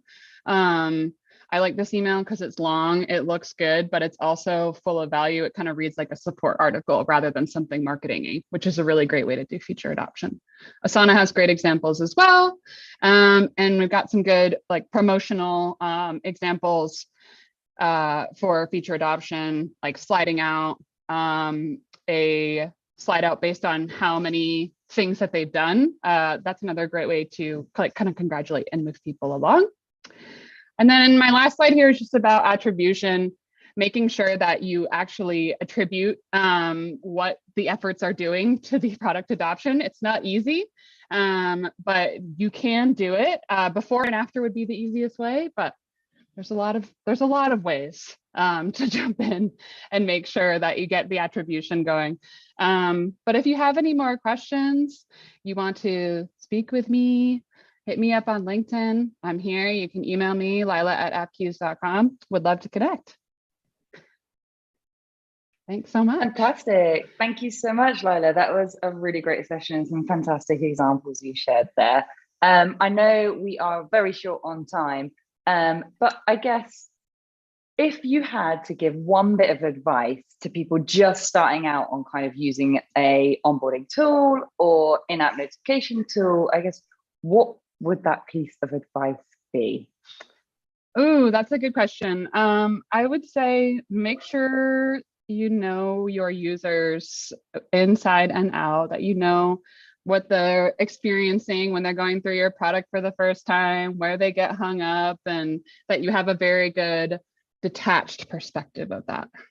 I hope that's perfect. I think that's a great way to and yeah, like Lila said, she's very much open to connecting with people, deep diving a little bit more into these examples or answering any additional questions. So make sure you grab her on LinkedIn or send her an email. Thanks again for joining us, Lila, and everybody else. Don't go anywhere. We've got one more fantastic session for you coming right up. Whether you're joining a Product Marketing Alliance event for the first time or if you're a seasoned regular, welcome to the Product Marketing Festival 2022. We have an awesome selection of innovative content lined up for you today, but before we dive in, I just want to say a huge thank you to our sponsors, speakers and you, our global audience, for joining us. From wherever in the world you are watching, we're sure you'll enjoy today's talks. To get the most out of these sessions, please ensure you are sharing your feedback and asking your questions in the comment section for our speakers to answer. Each of today's sessions recordings will be uploaded into our on-demand content library. If you aren't already, then why not become a PMA Pro member and benefit from unlimited access to exclusive templates, frameworks, and our entire library of videos from all our events. So with all that to come, let's dive right in.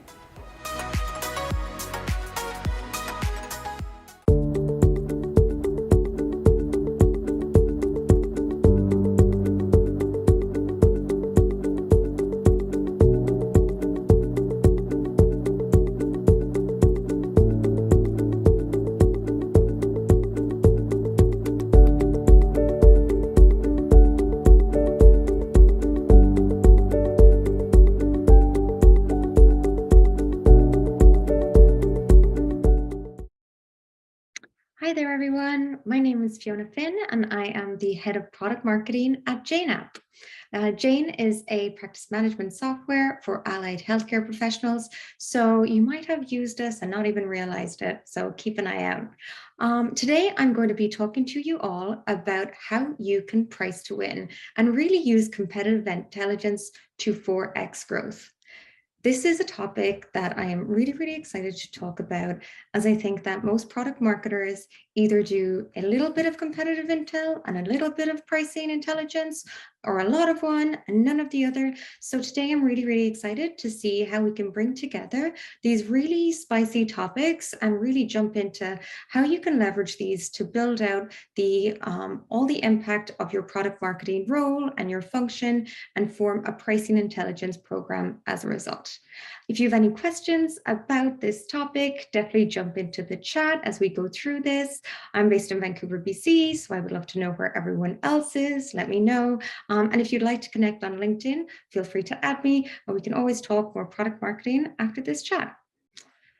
So to jump right into our talk today, we're going to be talking about a few different things. We're going to kick off with how you can evolve your pricing with your competition and why you should do this.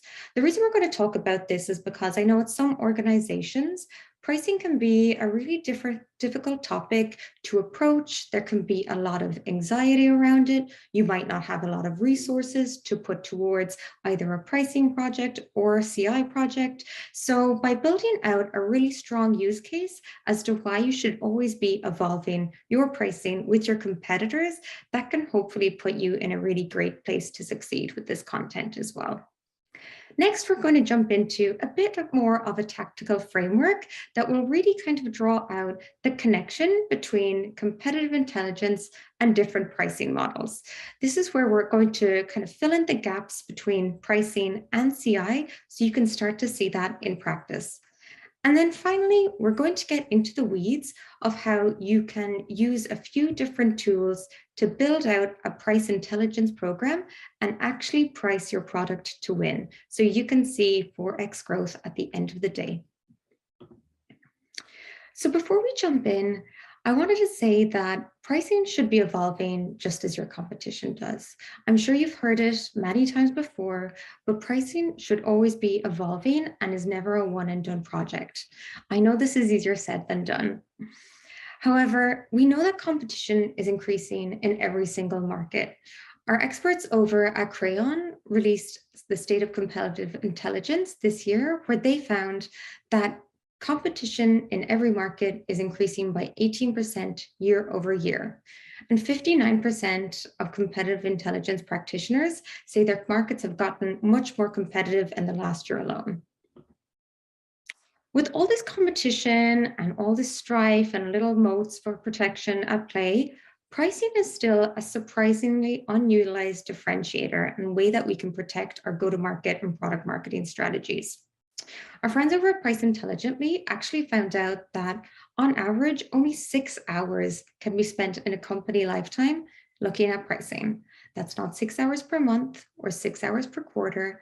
That oftentimes is 6 hours in a lifetime. With that in mind, we also know that only a 1% improvement in pricing optimization results in an average boost of 11.1% in profits. And as you mentioned before, pricing has 4x the impact as other strategies on your overall growth. That can be incredibly powerful at the best of times, but amazingly impactful, especially as we look at economic uncertainty and times of a downfall. So you're really going to want to leverage looking at these alternate growth levers when your usual growth channels start to become a bit more uncertain. Yes, pricing is definitely a way to give you a lot of competitive advantage if taken advantage of. And so one thing I want to debunk as we get into the meat and potatoes of competitive intelligence and pricing strategies is that competitive pricing doesn't have to mean using a competitive pricing model. Traditionally, when we think about pricing models, and especially in SaaS and subscription-based businesses, we like to anchor ourselves to 3 traditional models, and this is fair. When it comes to pricing, there's so much uncertainty, there's so much fear, and we have so many decisions and choices to make. So starting with 3 anchor points is not a bad place to start, but not the be-all and end-all. So to go through those 3 traditional pricing models briefly, cost plus is probably the simplest way to think about your pricing strategy and model.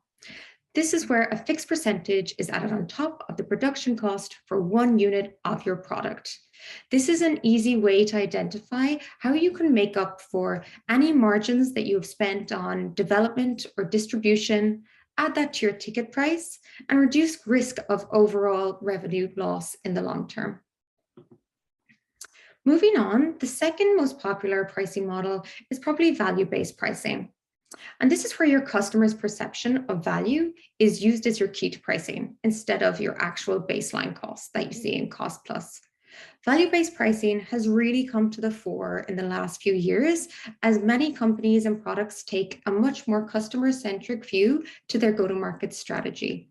This is incredibly popular, especially in product-led growth areas where you see companies getting very creative with their value metrics and really talking to their customers as to how they can price and package and differentiate their product. And finally, the third pricing model that we often look to is competition or market-based pricing. And this is where your price varies according to variations of the pricing of your competitors. Competitor-based pricing can be quite successful if you're coming to market in a very saturated market, but there's a lot of similarity between you and existing tools, and you still need to play in that space. Or when you have a huge differentiator that will allow you to pull away from a competitor at a similar or more competitive price point, and they still won't be able to catch up with you. However, when we start to think about pricing to win, I want to start us with 3 mantras. I want us to think past our pricing model. I want us to think deeper into our pricing strategies. And then I want you to really be able to challenge those strategies with competitive intelligence. This might look a little bit like this. So starting with your pricing model, and let's take cost plus as an example. You might be told that you are building a video functionality in your existing platform. And in order to bring this video function to life, you are going to integrate or acquire another tool. And so with that, it carries a percentage of revenue that your company needs to pass on to a customer somehow. A lot of the time, companies who want to look at this kind of solution will jump to an add-on. However, I would challenge you as a product marketer, as the expert of CI and competitive intel, to not just look at the cost that it costs to you and to pass that on to a customer immediately. I would evaluate your market first, look at different add-ons or existing video tools, for example, in the space, understand what some sweet spots are for that price point, and that may be very different to your cost to build, to distribute, or any other internal margins that you're thinking about, and then even get more creative when it comes to that cost. Can you provide some velocity discounting? Can you create a different hybrid sense of value with this cost that you want to carry on, and maybe add a value-based metric to your pricing as well? By looking past your pricing model, challenging your pricing strategies, and using competitive intel to challenge this is really how you can price yourself to win. This will give you flexibility. This will give you confidence. This will make sure you always have your eyes on your competition. And this will look past your actual price point and deeper into your discounting practices, your sales motion, and really have you positioned to succeed in your market and others. So taking those three mantras into consideration, we're going to look into some more tactical ways that you can build out an actual pricing intelligence program. We're going to look at what you should be watching for in your competitive space. We're going to look at some ways that you can then use these insights and turn them into actual experiments for your pricing. Again, as you mentioned, only a 1% change in optimization to your pricing can result in an 11.1% revenue increase. And then finally, as you run these experiments, what can you learn and how can you then scale them to make sure you're priced to win for life? Okay, so watching. These are probably, if you have an existing CI program in play, a lot of tactics that you are doing, but I like to think of watching competitors from two lenses. One, looking at them proactively, and two, looking at them reactively. Ideally, you're doing enough on the proactive side of things that you don't want to be caught off guard and have to resort to too many reactive strategies, but a balance is okay, and it's okay to admit that we can't do everything all at once as well. So to jump into some proactive strategies that I like to look at, number one, I would say most importantly, would be automating your monitoring of competitors' pricing pages. There are a lot of tools out there that do this, from freemium to moderate costs, such as Visual Ping, SEMrush, but really this is a great starting point for your CI program in general, as well as your pricing intelligence program. A second automation that I would look to would be monitoring your review sites. Again, there's a ton of tools that can do this.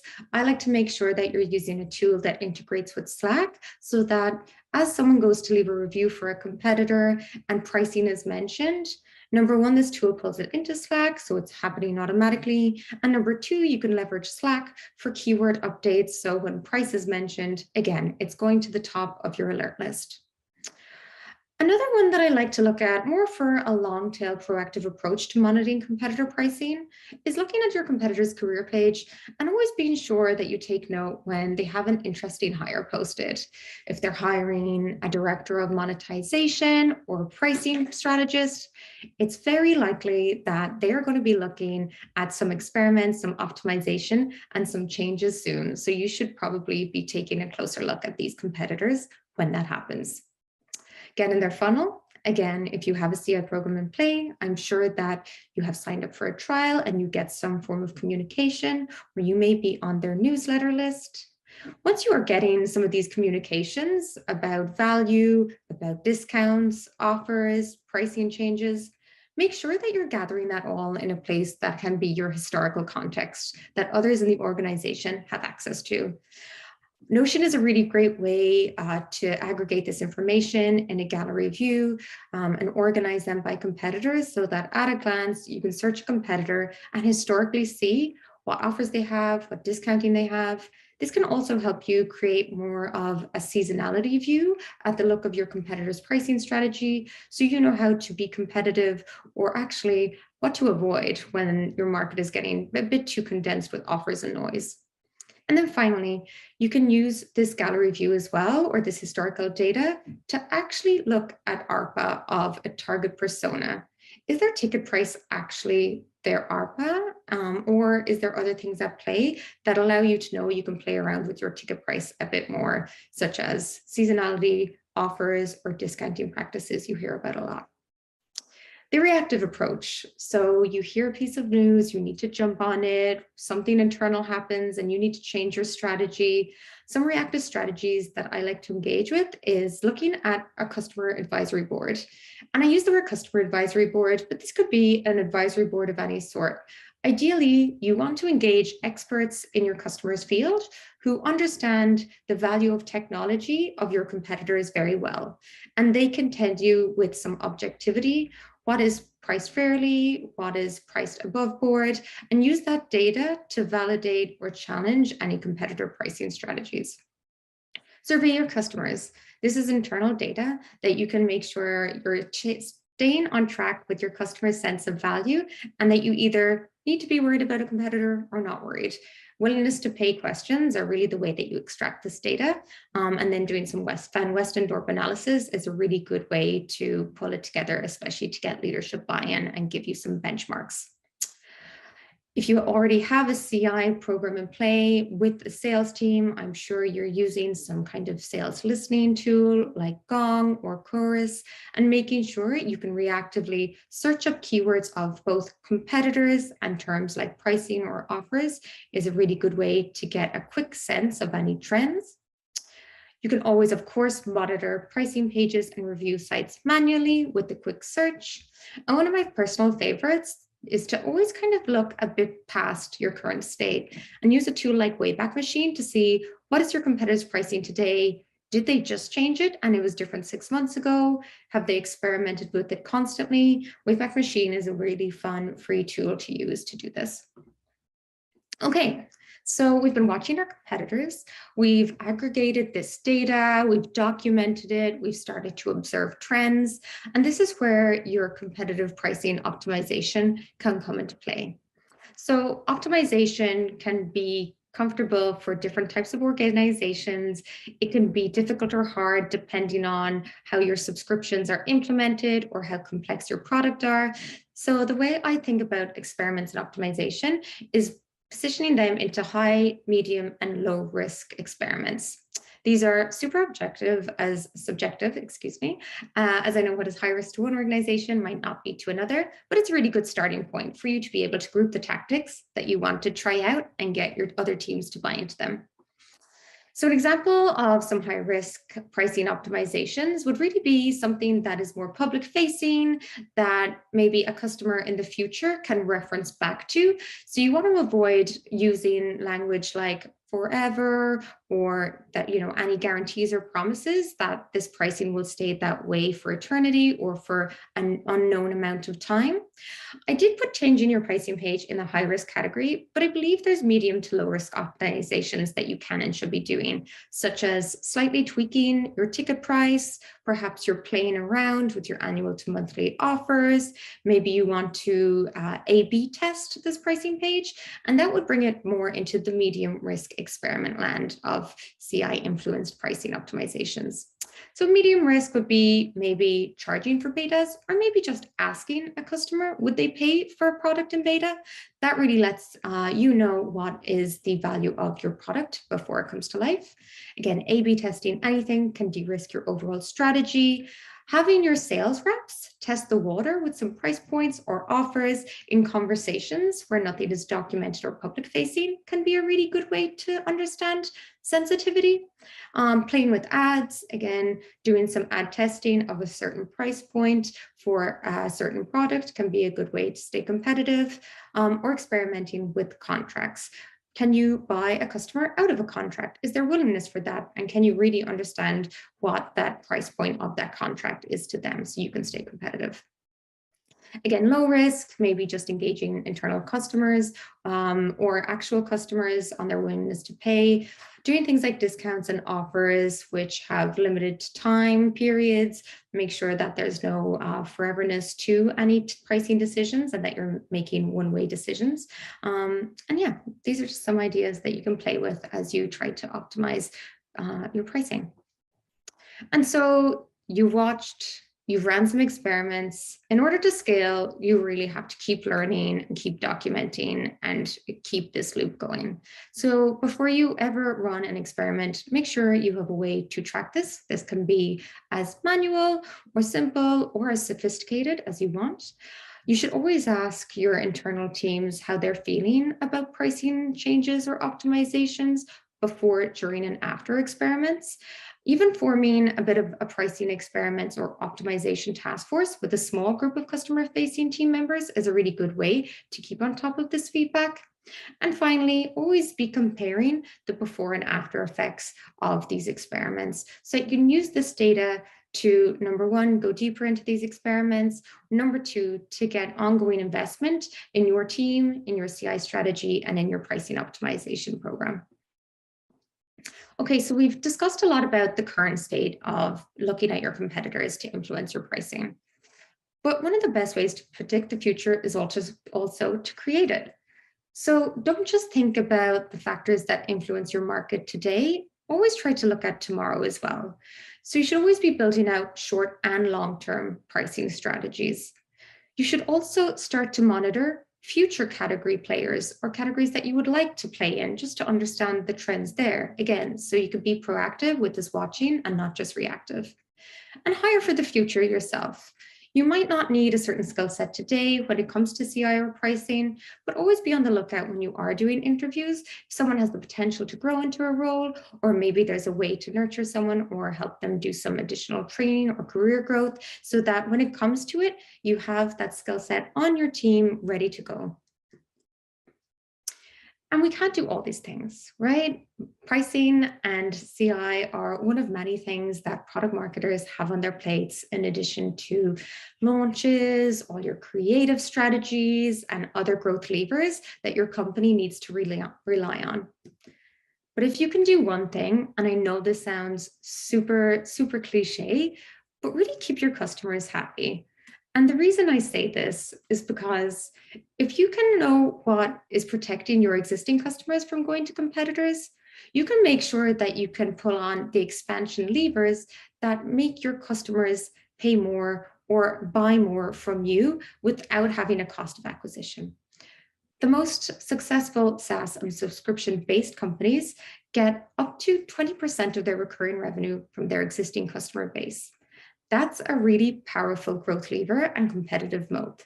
So if you keep your customers happy and stay close to what is mattering most to them over a competitor for you, then you can always make sure you're priced and positioned to win as well. Okay, so we covered a lot. We covered a lot of ways that you can price your product to win to ensure different means of growth in your markets. So thank you so much for listening.